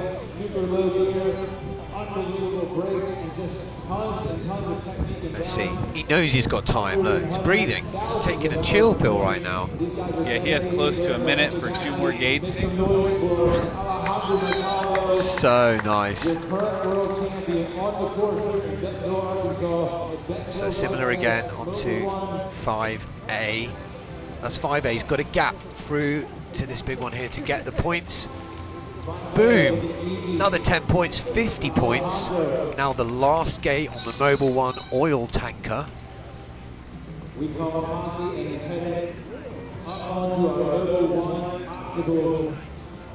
How's he going to do it? Full run up. Slightly different again, but... Slightly different, no stop. Nice and smooth. Yeah, he's happy there. That'll be at 60 points for Alejandro. You can see this. See that to the hook there too. 170 total points for Alejandro Montalvo. Dani Cegarra now. He qualified first, and he's our youngest competitor today. So props to Dani, coming out first time in America, first time competing out here, and he really performed yesterday. But do you know what? That's just the qualifier. He's got to perform right now. Let's see how Dani does. He's going to need a clean run and all 60 points to stay in a third position and tie.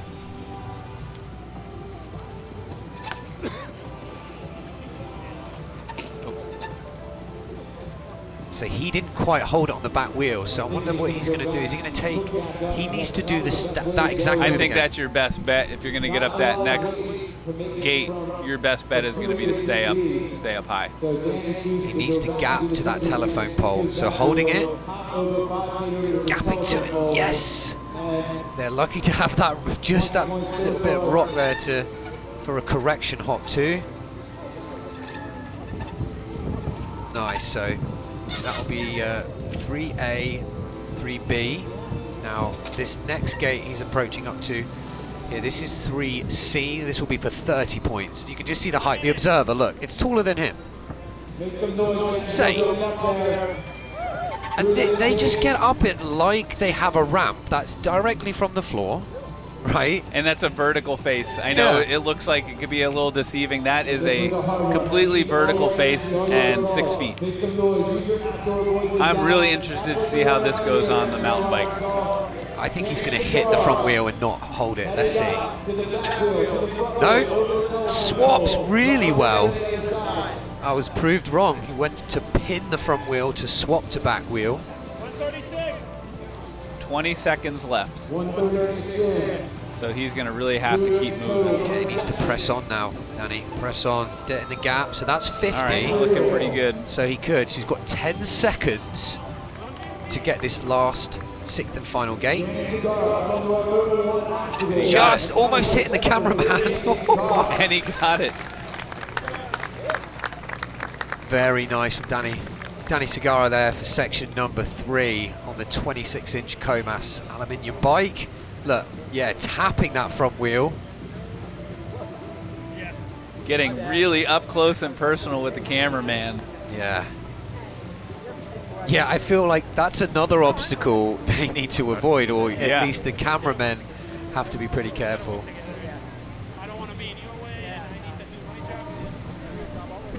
So earlier on last night, this is Eloi Palau last night on the hill climb.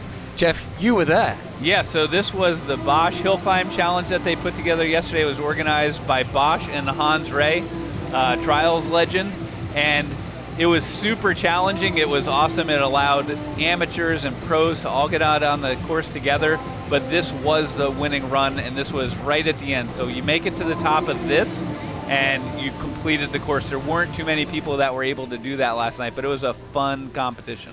Yeah, and they was just out there for fun, and the top 2 riders were actually trials riders. Yeah.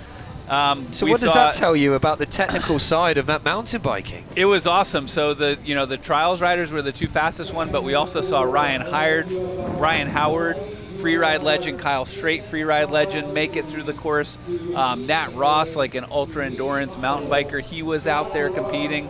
Hans Ray himself, he made it through the course, which was super impressive. It was just awesome because it brought so many different riders together, and they all approached it differently.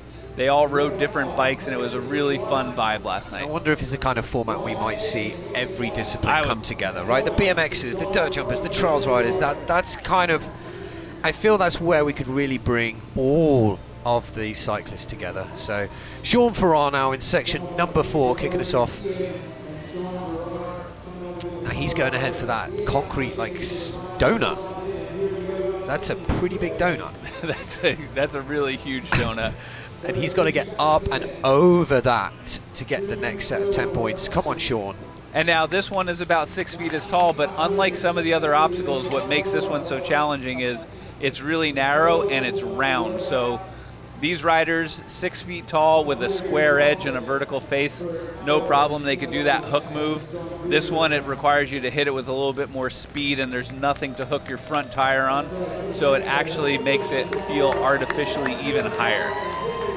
Yeah, and as soon as you get your front wheel past the kind of centered point, it becomes that little bit more easier because you've got your body weight forward. I think hopefully now you just get this on the third one. Come on, Sean, we're rooting for you now just to get 20 on this one. And with that run up, it can be very sluggish. Again, out of that mulch, it really just shows the power being generated by these riders. If you pay attention, they're getting in pedal strokes right up as they're bunny hopping. Yeah, as he's lifting the front wheel and he's still pedaling. They're still under power, and that's the difference maker that gets you up there. And with these bikes and the geometry, that's kind of mandatory nowadays, is you have to keep pedaling because you're so laid out across that bike coming into the obstacles. You can't do like a proper bunny hop, a rolling bunny hop like you might do on a mountain bike or a BMX bike, because those bikes are quite a bit shorter. These you need to kind of pedal through the whole time and get that rear wheel underneath you so that you can get that upward force. Just not quite enough for Sean there to get that 20 points. He's got another section to go, but props for him making it into the finals with these European riders. So fantastic effort from Sean. Now on to Niilo Stenvall on the 20-inch carbon trials bike. The crowd is really filling in it here at the Bentonville Bike Festival. It's so awesome to see such a mixed crowd out there. You get riders of all ages, different styles. They all are out here enjoying the day, enjoying the event. So, you know, we have this world-class trials competition going on, but earlier this morning they had a gravel race. There's the Red Bull Double Down tomorrow. There's just so many different styles going on, and he made that up as I was talking. I was just looking so then. I actually wasn't sure where he was going, and then realized, wow, he just fully sent that. This is going to be scary for a couple of our riders. I know Samuel's pretty scared of heights. Niilo didn't seem fazed by that at all. No, not at all. And this also, moving back for this huge cylinder, bouncing to front wheel, swapping to back. Now, I know this one's really tough. This was not in the qualifiers here. So there's a couple of repurposed kickers from last year's jump contest. Yeah, it looks pretty. Using the couple of wow, that was impressive. that balance on that tiny, like, stepping legs. I don't know what, those sort of wooden steps. That was so impressive. And then here too, that takeoff is really, really tough, but full commitment. Oh, not quite. Needs to. He went over the white tape. Oh, gutted for Niilo there. 40 points there so far, I think. Very good ride. I mean, if there was anything he was going to win today, it was definitely the wet t-shirt competition. Yeah. That just goes to show how hot and humid it is out there today. He's dripping sweat. Yeah. But this was super impressive. That's a massive jump ramp, 8 feet tall. Huge gap. And they're literally climbing it using the side of a 2x4. Yes. Again, all these things, it's really hard to tell the nuance when they're in wood chips to explain to the audience at home or rock faces. Everybody at some point has probably stepped on the edge of a 2x4 and you felt how it hurts your foot. Imagine being 5 feet in the air trying to jump another 4 off the edge of that 2x4. Yeah. It just shows the level of precision that these riders are operating under. And 2x4, that's thinner than his tire. Correct. So, Yeah. I mean, they have a 3-inch wide tire and a 2-inch wide 2x4. So Sam rolling up for the side op. So nice. Just look how flowing through he is. He's the only rider with riding the combo carbon. So that bar and stem is just one piece. Yeah. And Sam is so smooth when on some of these big moves. It's just amazing. Not quite the first time. He's getting fatigue will be setting in now too, so it's going to make it harder and harder as we go along. So it just needs to push that little bit more. Yeah, not quite getting the front over. We saw Sean struggle here, but with a 20-inch bike, there's you've got 4 inches less of that height, so you've got to push a little bit more. Yeah, this is tight. This is going to make it difficult to get out the end when you're trying to. If you're not getting gates first time, it makes it really tough. Yeah, and just having a little bit of extra momentum here, so I don't know if it's the runway tripping them up a little bit or just, you know, being a little bit short of power because of the, you know, the heat and starting to feel a little bit drained. You have to be able to put down maximum watts here. You're trying to get up onto a giant round pipe that's 6 feet tall, human powered from, you know, 3 pedal strokes away. And we can. His tire's actually slipping. This dust, the dust on the ground here, or a little bit of, it's probably affecting the grip on that tire. His foot slipped off the pedal. So unfortunate there for Sam. 10 points, that'll do. But I think Sam doesn't look too pleased with that result. He looks pretty disappointed. It was an amazing shot. That first side hop, he makes it look so effortless. It's massive. And just you can see that's his move right there. He does those as good or better than any of these riders. The power up move, it was just a little short on wattage and just ever so slightly short. And there's not a lot of traction on that painted pipe either. So if you don't carry the momentum into it, you're not going to get up there. Yeah. Eloi Palau, our first Spanish rider for section number 4. 60 points up for grabs. We can see the current scoring in the top left there as well. So let's see how Eloi shapes up in this one. Again, first gate. Wonderful side up, really well controlled. Haven't seen a rider quite get through here just yet. Yeah. He just made it look so, I know. so easy. And then this gap is huge into the front wheel. This gap also huge, incredibly high up. Wow. Just, again, making it look easy when it's far from. Only 40 seconds in as well. Like he's really moving through this course. I think now he might be taking that breather. He knows he's got some extra time because of how quick the first few gates were. Wow. You see how forward his head was. So committed, yeah. As we say, yeah, no commitment issues for Eloi there. These are the 2x4s we were talking about earlier. This is what I couldn't explain, is how, like, and the gap across, even going into a little down to 2 wheels. Oh, different approach here. Yep. Actually, he's from the floor rather than the actual ramp itself. He's making that look very relaxed as well. Just rolling up through it.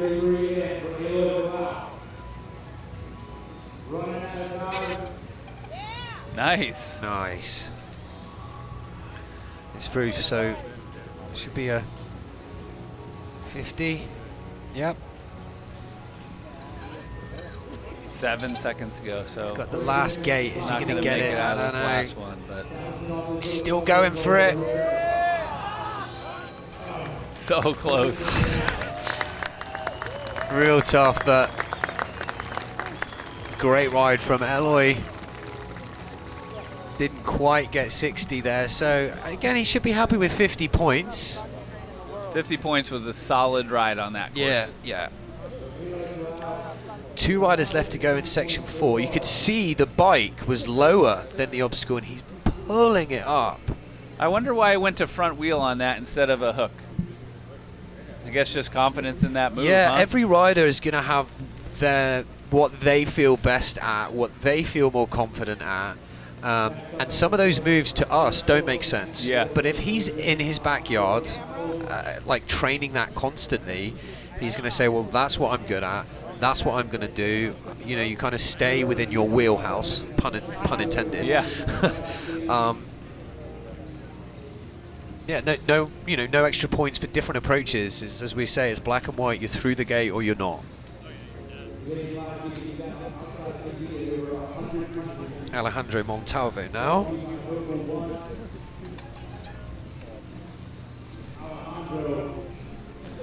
Let's see how he does.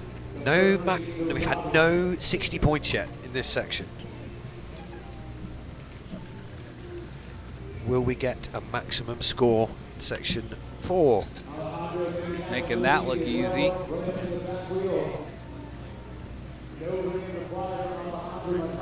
Huge gap as well, landing perfectly.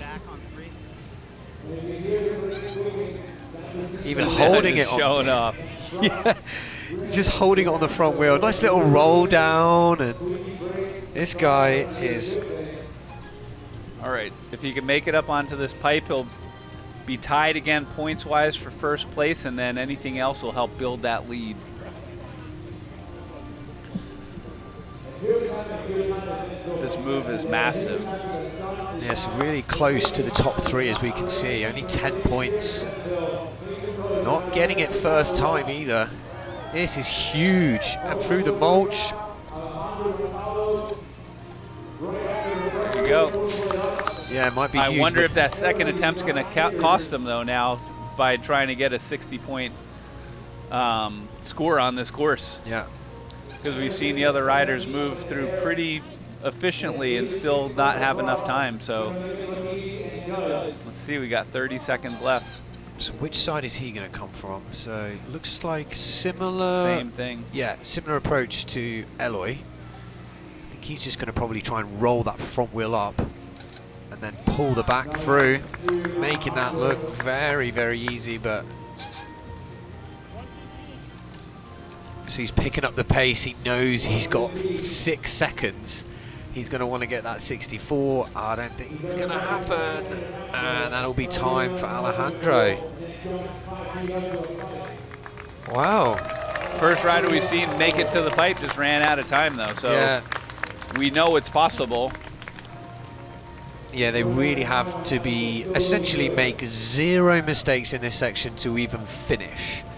So will Dani be able to do it? You can see that rolling through. So much mobility required for this sport, you know. These guys definitely do yoga, that's for sure. Dani Cegarra now, also the Spanish rider, riding the 26-inch trials bike. See current scoring in the top left there, so that put Alejandro Montalvo ahead, but Dani's still got to go. Cegarra's on 140, so to catch up he needs to get 60 right now. He needs to clean this. Perfect. I don't think you want to be Okay.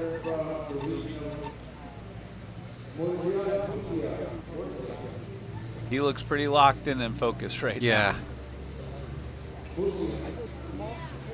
There we go, Made no that. mistakes. Gapping across, flick to 90 degrees, front wheel. Like dropping off that is scary enough, right? But then you've got to go to another pipe. And On an angle. Did he just do like a little tabletop? He did, a lovely little tweak in the air. That is something that Dani often does, and I love to see it, you know, because it's unnecessary, but it really adds a bit of flair for us at home. Wow, straight up to back tire. Straight to back wheel. I don't know if they could have done that on the 20s, but see, Dani showing he's today's top 26-inch rider at least. I can't believe these riders would rather drop to the ground than ride down a perfectly good ramp. Right? You would rather roll down it, right, So Jeff? he's 45 seconds. The other riders had about 25 at this point, so he is moving pretty quick, but he's going to have to keep it moving if he wants to get out of here because he's only got 35 seconds to go. All right, that was great. It's 30 seconds. He could do this. He hasn't stopped to breathe. I hope he's not holding his breath. So Dani All now. right, 20 seconds.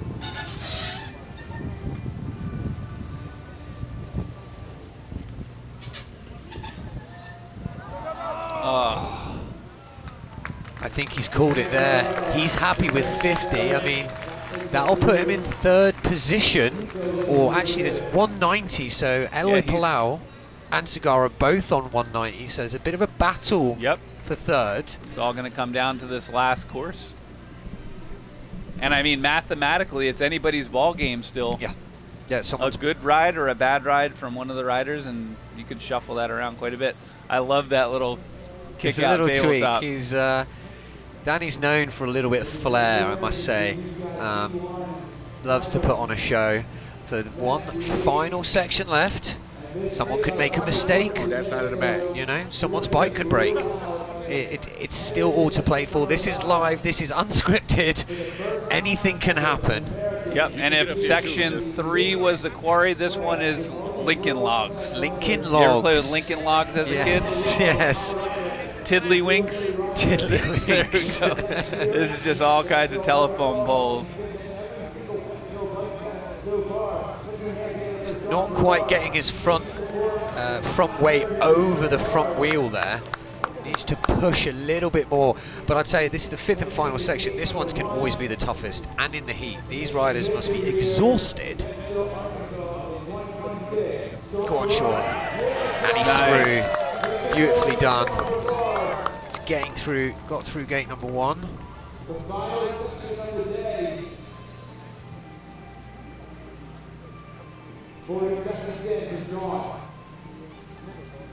All right, he's already at 45 seconds in, so he's going to need to start moving. So right there, you can see how the course designers just dropped that log just a little bit to give them the ability to hook on that. Yeah. But it's still really tall and really skinny. Fans are loving it. Yeah, it is amazing to see the US up here competing with these European riders. These, him and his brother, probably the best comp trials riders in America right now. Just had to take a 2nd attempt at the run-up, didn't quite get the pedals right. Everything has to be perfect.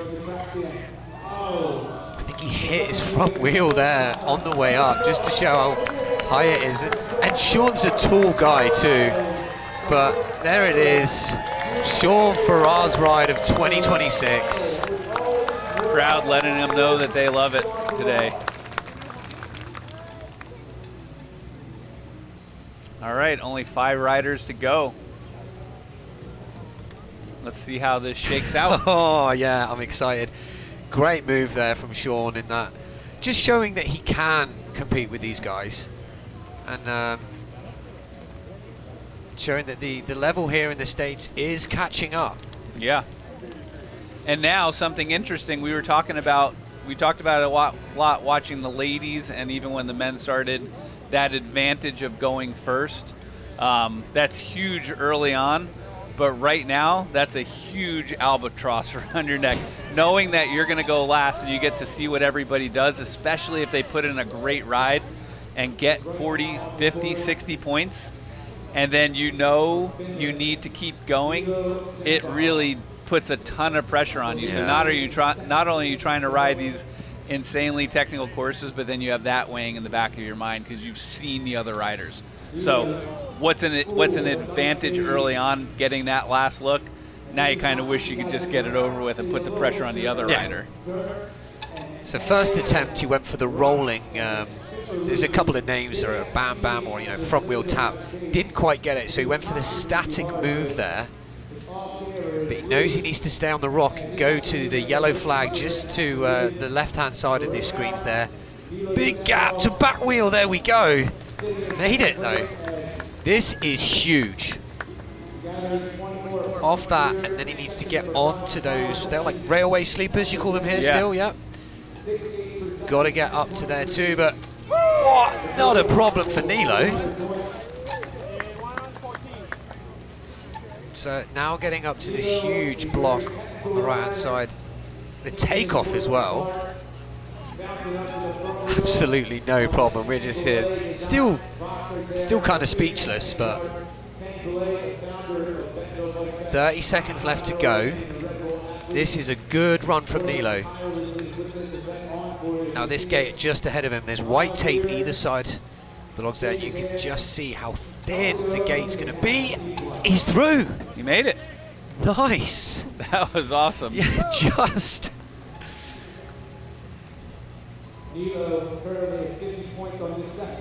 There he is. I think that was gate number 6. He's through. That's a maximum score there for Niilo Stenvall. That's all awesome he can do. So Stenvall finishing on 260. Finishing on 260, which guarantees him a podium position. I'm saying that because my maths is terrible. I will check that scores in a second, but look at this move. Tapping that front wheel, just getting the axle through, that was touching amazing. the flag. Really, really great ride from Niilo. So by putting those the tapes on the uprights, it's basically a one-shot deal. Yeah.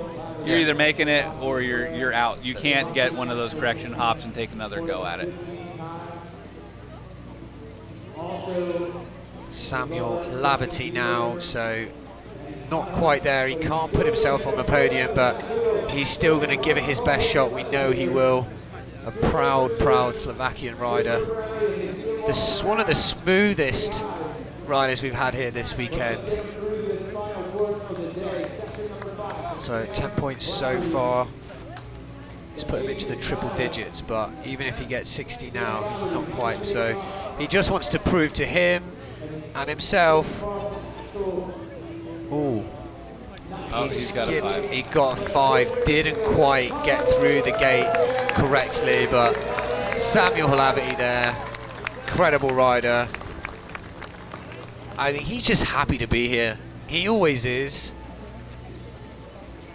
This move here as well. Up to back wheel. A little bit of a back wheel. Little manual while he's up there. Yep. I mean, that's scary, man, too, to be doing that. So we're still got the battle here for the top 3. So even with a clean run, the highest Eloi could finish would be second. He's going to want to get a full 60 points here to put him on 250. 250 will at least get him second. He does that, it's going to put some major pressure on the last 2 riders. And, some major pressure. Would you want to be told if you needed to get 60 to go through, or would you just want to ride? You know. Well, that's what I was saying about, like, you know, early on in the competition, having other riders go in front of you can be an advantage. You get to look at how they did, you can see what worked, what didn't, but now watching these riders, especially when you're last to go, knowing that the only thing you could do is snatch defeat from the mouth of victory because somebody has accumulated more points, it really adds to that mental element. So I just saw him take a dab. He had a penalty. We can see 2. Oh, yeah. Mike's holding those fingers up there. He must have hit his bike twice. So he cannot get 60 now. He can only score 50 points maximum. Taking more of a run-up approach other than Niilo's static approach. Bounce, front wheel. Oh, he's going to have to go again. Not quite holding it. That's a compromising position to be in. Not quite getting your tire up there when you're 6, 7, 8 feet high. Impressive enough to drop off that, stay on the bike, and then go again. That front, his body movement, I mean... He's got that dialed. You can probably see he's actually got padding on his stem. There's like a little pad there. Yep. And that's probably because he's hitting his chest. That's how much he is committing to the front wheel. Yep. All right, well, no room for error. Sorry, no room for error in this gate. 20 seconds to go, so running out of time, it's going to be tough. We could probably get these points right here, but the next one, there's not going to be time. A little bit Doesn't short. get it. He knows. So just to explain the guys at home, his front wheel went through that lovely little checkpoint there, but because his back wheel didn't and he fell to the side, he automatically gets a 5, or he's disqualified from that section. So only 30 points. Eloi's, I think it was on 220. Let's see this move. Look at that. The body positioning. And then here, all rear wheel. His front tire never even touches, even that one. Just, yeah. And so fast. You blink and you miss some of these moves that these guys do. I mean, 2 minutes. It's not a lot of time. It goes by really quick when you need to make it through so many obstacles. And you can see they're moving the entire time, and sometimes it's still not enough. They're long courses, and that's intentional. You know, you give these riders 5-10 more seconds to solve the problem, and they'll do it every time. So, you know, you can make things bigger. You could also make things a little bit longer, and make you try to rush into things a little bit more, or not be able to set up quite as much. If these guys are practicing, these moves, are all within reach. But when you get that time limit and you have to do a bunch of them consecutively, that's what really sets it apart. Wow, opted for a completely... You gotta be kidding. So I can tell you what just happened there. He got to the back wheel, obviously didn't pin the front enough, and instead of jumping back, landed in the hook. That was cool. That was really cool. Definitely not something we see every day in trials. And the pace he's got going through this as well. That was probably one of the coolest saves I've ever seen in my life. What a save. Not something we expected to see today. So props to Alejandro for the reaction time.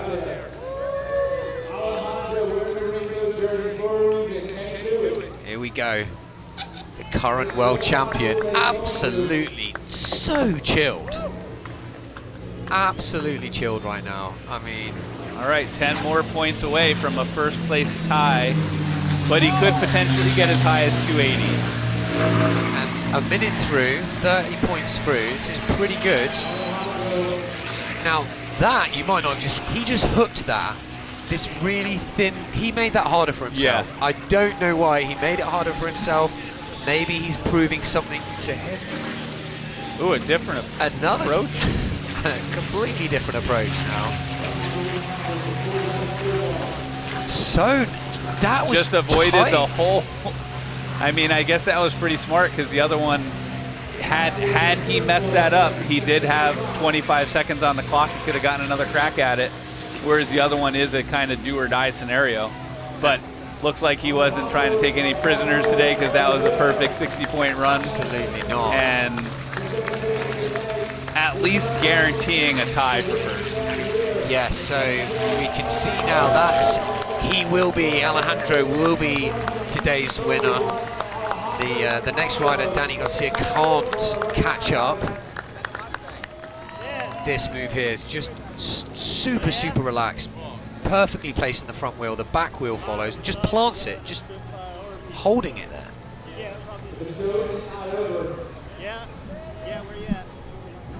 One rider left to go in our fifth and final section. And just putting in perspective some of these obstacles, and props to the guys that put this all together and set it up, because they've done a fantastic job. So if Cegarra gets, this is for third position. So he needs to get 60, well, if he gets 60, he'll be at 250, that will secure him third place, but he cannot get first or second now just by what's actually available.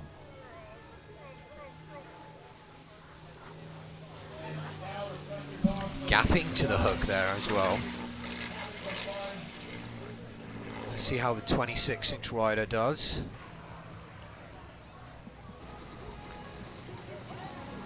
Got to hold it, gap. Oh, good save. I thought he was going to drop the front wheel.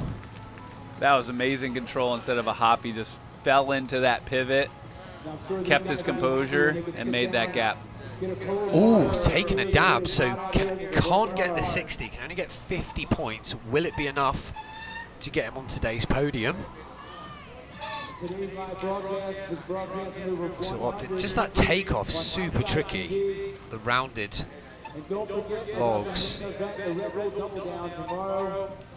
Holding it on the back wheel. But right now, Oh, I thought he was going to gap, but no, he's dropped down to go back up. competition weekend here at Bentonville Bike Fest. Ooh, almost just staying inside the section. See, Dani also looks like he saw Alejandro do it. Yeah.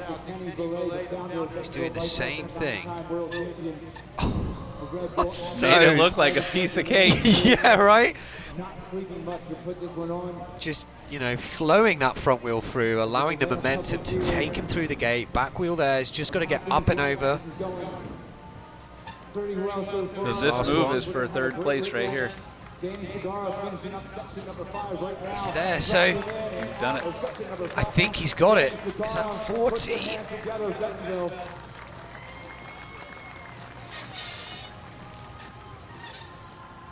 I think he's got it. That will put Dani Cegarra now into third position. His first time competing here, and he's on the podium, the youngest rider as well. That was amazing riding today. Absolutely amazing. On a little stylish 360 out, 180. Sorry, that was a 180. What a fantastic ride from these guys. Look at that. And I guarantee these guys will be exhausted. I know they'll be letting loose tonight at tonight's party. The Spanish know how to have fun, I'll give you that. And they certainly came out and performed today. 2 Spanish riders making the podium. Finland sandwiched by the Spanish there. Niilo Stenvall, also a really young rider, just a little bit older than Dani Cegarra. And here they are, Eloi just giving them all that camaraderie, handshakes. We're all a really good community here in trials. We might be competing, but we're all one big family, and there are your final results. Only 20 points per. Yeah. Per. That was a tight competition. Yeah, and sometimes when you see them really excel and get really far ahead, but very up until the last moment. You can see that Alejandro Montalvo, the current world champion, keeping it on top and winning today. You can see how he earned that jersey today. Just the composure, the speed that he went through all the courses, just unbelievable. The amount of confidence that he rode with, so awesome to see. Yeah, it was really, really good. I'm really pleased to see the youngsters coming through. I say Niilo and Dani. The other 3 finalists are much older than those 2, so it's the next generation in the sport, man. Like, these guys weren't even born when you were riding, Jeff. I don't think any of them were. Not even the older guys in this this group were. Some of them started in like, oh my gosh, I'm thinking. I mean, listen, I started 2007. Yep. And you had just finished your career in the comps, right? Yeah, I stopped competing in mountain bike trials in 2000 and then transitioned to just filming freeride videos. So I was more about bar spins and tail whips and stuff than trials at that point. Yeah, just incredible. And you can obviously go and find these riders online on Instagram, or head to, if you type in Shindig Media as well, you guys, we've got some interviews, we've done podcasts with many of these riders. We actually did a podcast with you, Jeff, a few years ago, which we need to rekindle and do a fresh one. You can find out a lot more about the riders. You can follow along some of our other competitions, so just go on there and give Shindig Media a follow. Make sure you head to the Bentonville Bike Fest Instagram and go and follow there too. And there'll be the Red Bull Double Down tomorrow as well. Yep, so, I mean, the day's still young at the Bentonville Bike Festival. There's all kinds of events going on the rest of the day. There's qualifying for the Red Bull Double Down. There's downtown Bentonville after the event. There's so much stuff going on. How beautiful. What an amazing town. Like, they're so welcoming. This is probably one of the most important events in the biking calendar now. It's only 5-6 years old, right? 6 years old, and I think that's what makes it so special, is the way the community opens their arms and wraps it around this event. It's awesome to ride with your friends, but then there's stuff to do when you're in town. So it's really a festival where you can go and have world-class competitions, but then so much other stuff to do. Whether you're a cyclist or not, you could participate in the events, check things out, grab a great cup of coffee, a great meal, and just have a good time in Bentonville. I've met some of my current best friends here at this festival now, and this event itself has now become a huge flagship in our trials calendar, not just mountain biking, and the families that come here. Like you said, it is for everybody. This isn't just for professionals. You could be an amateur, you could just want to come and hang out. You don't even need to be a rider, right? Just come and watch. No, there's so much stuff going on that it's just a spectacle. Those two, so that's Wesley Belay and Andy. They actually built the park. Let's I think we've got Jason there, who's just doing an interview with Vera Baron. Was not able, so yeah, I'm really happy. And I hear you love Justin Bieber, so what do you love about Justin Bieber so much? And were you singing songs inside of your head? Justin Bieber, what's going on? Everything around is Justin Bieber. It's all about Justin Bieber here at Bentonville Bike Fest. Anything else you want to tell anybody? Guys, come enjoy next year Bentonville Bike Fest. You will love it. There's really good people and you can see a lot of sports, so hope to see you next year. Awesome job out there, Vera. Nice. Well said, Vera. Again, just that happy, infectious smile. A previous female world champion winning at today's Bentonville Bike Fest 2026 here in Arkansas. Wow, what an incredible final. What an incredible final. And the trials might be over, but there's still so much going on here. This is day 2. We've got another whole day. And the current world champion and the winner here at Bentonville Bike Fest 2026, brought to you by Mobile One, Alejandro Montalvo.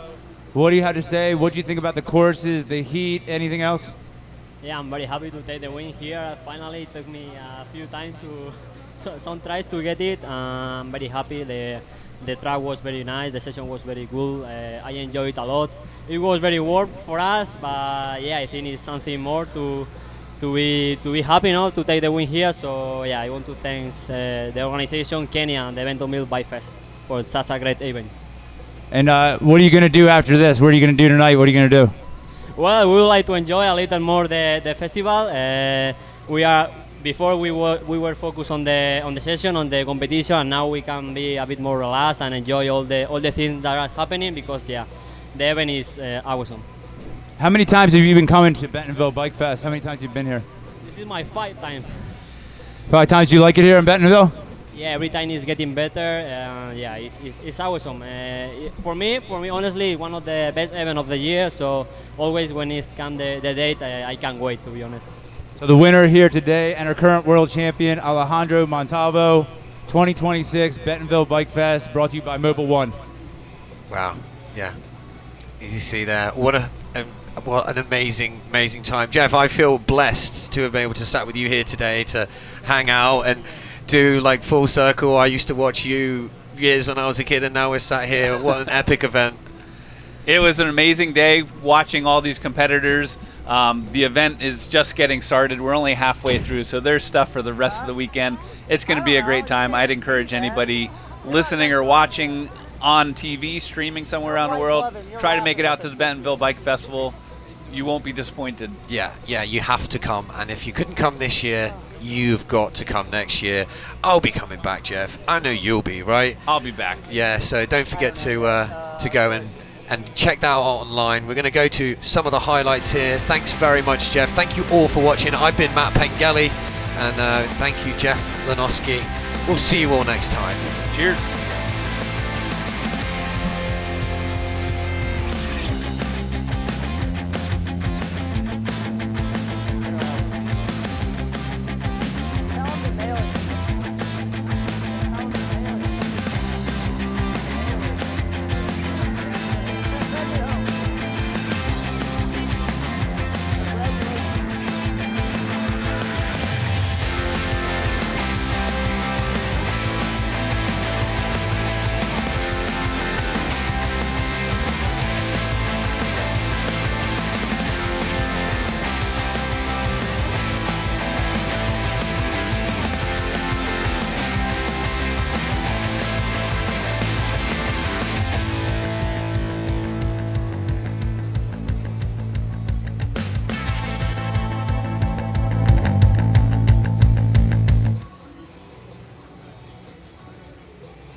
Yeah, I was asking, do we have a timeline for that at all? Okay, we'll do.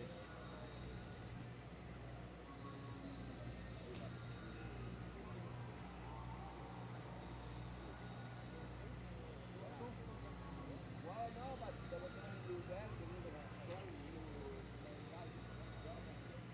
Yeah, I got it. Seems like it's going to be anyway. Phew.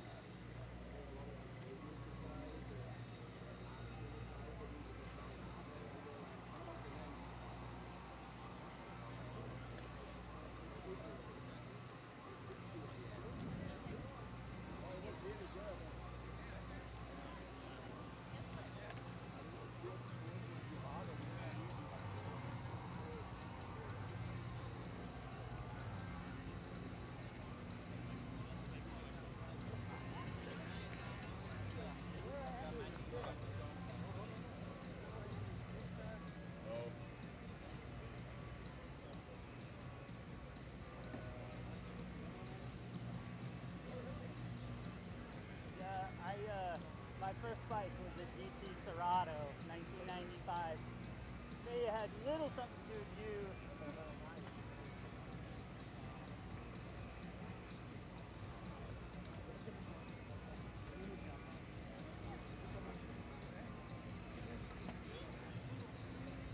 Camera 3's on awards.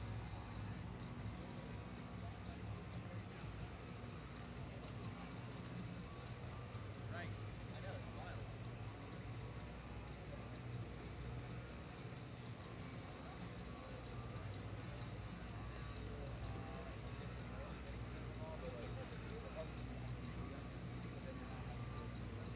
Yeah.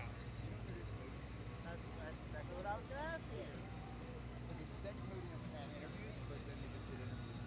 Yeah, I'm supposed to get podium, so for at least for our YouTube rep.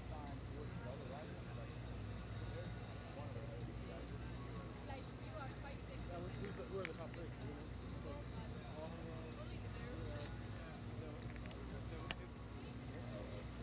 So the top three riders have not left yet. I think we still have to do a podium. And the broadcasting, I believe they're asking about a podium. So if anybody knows about the podium, let me know.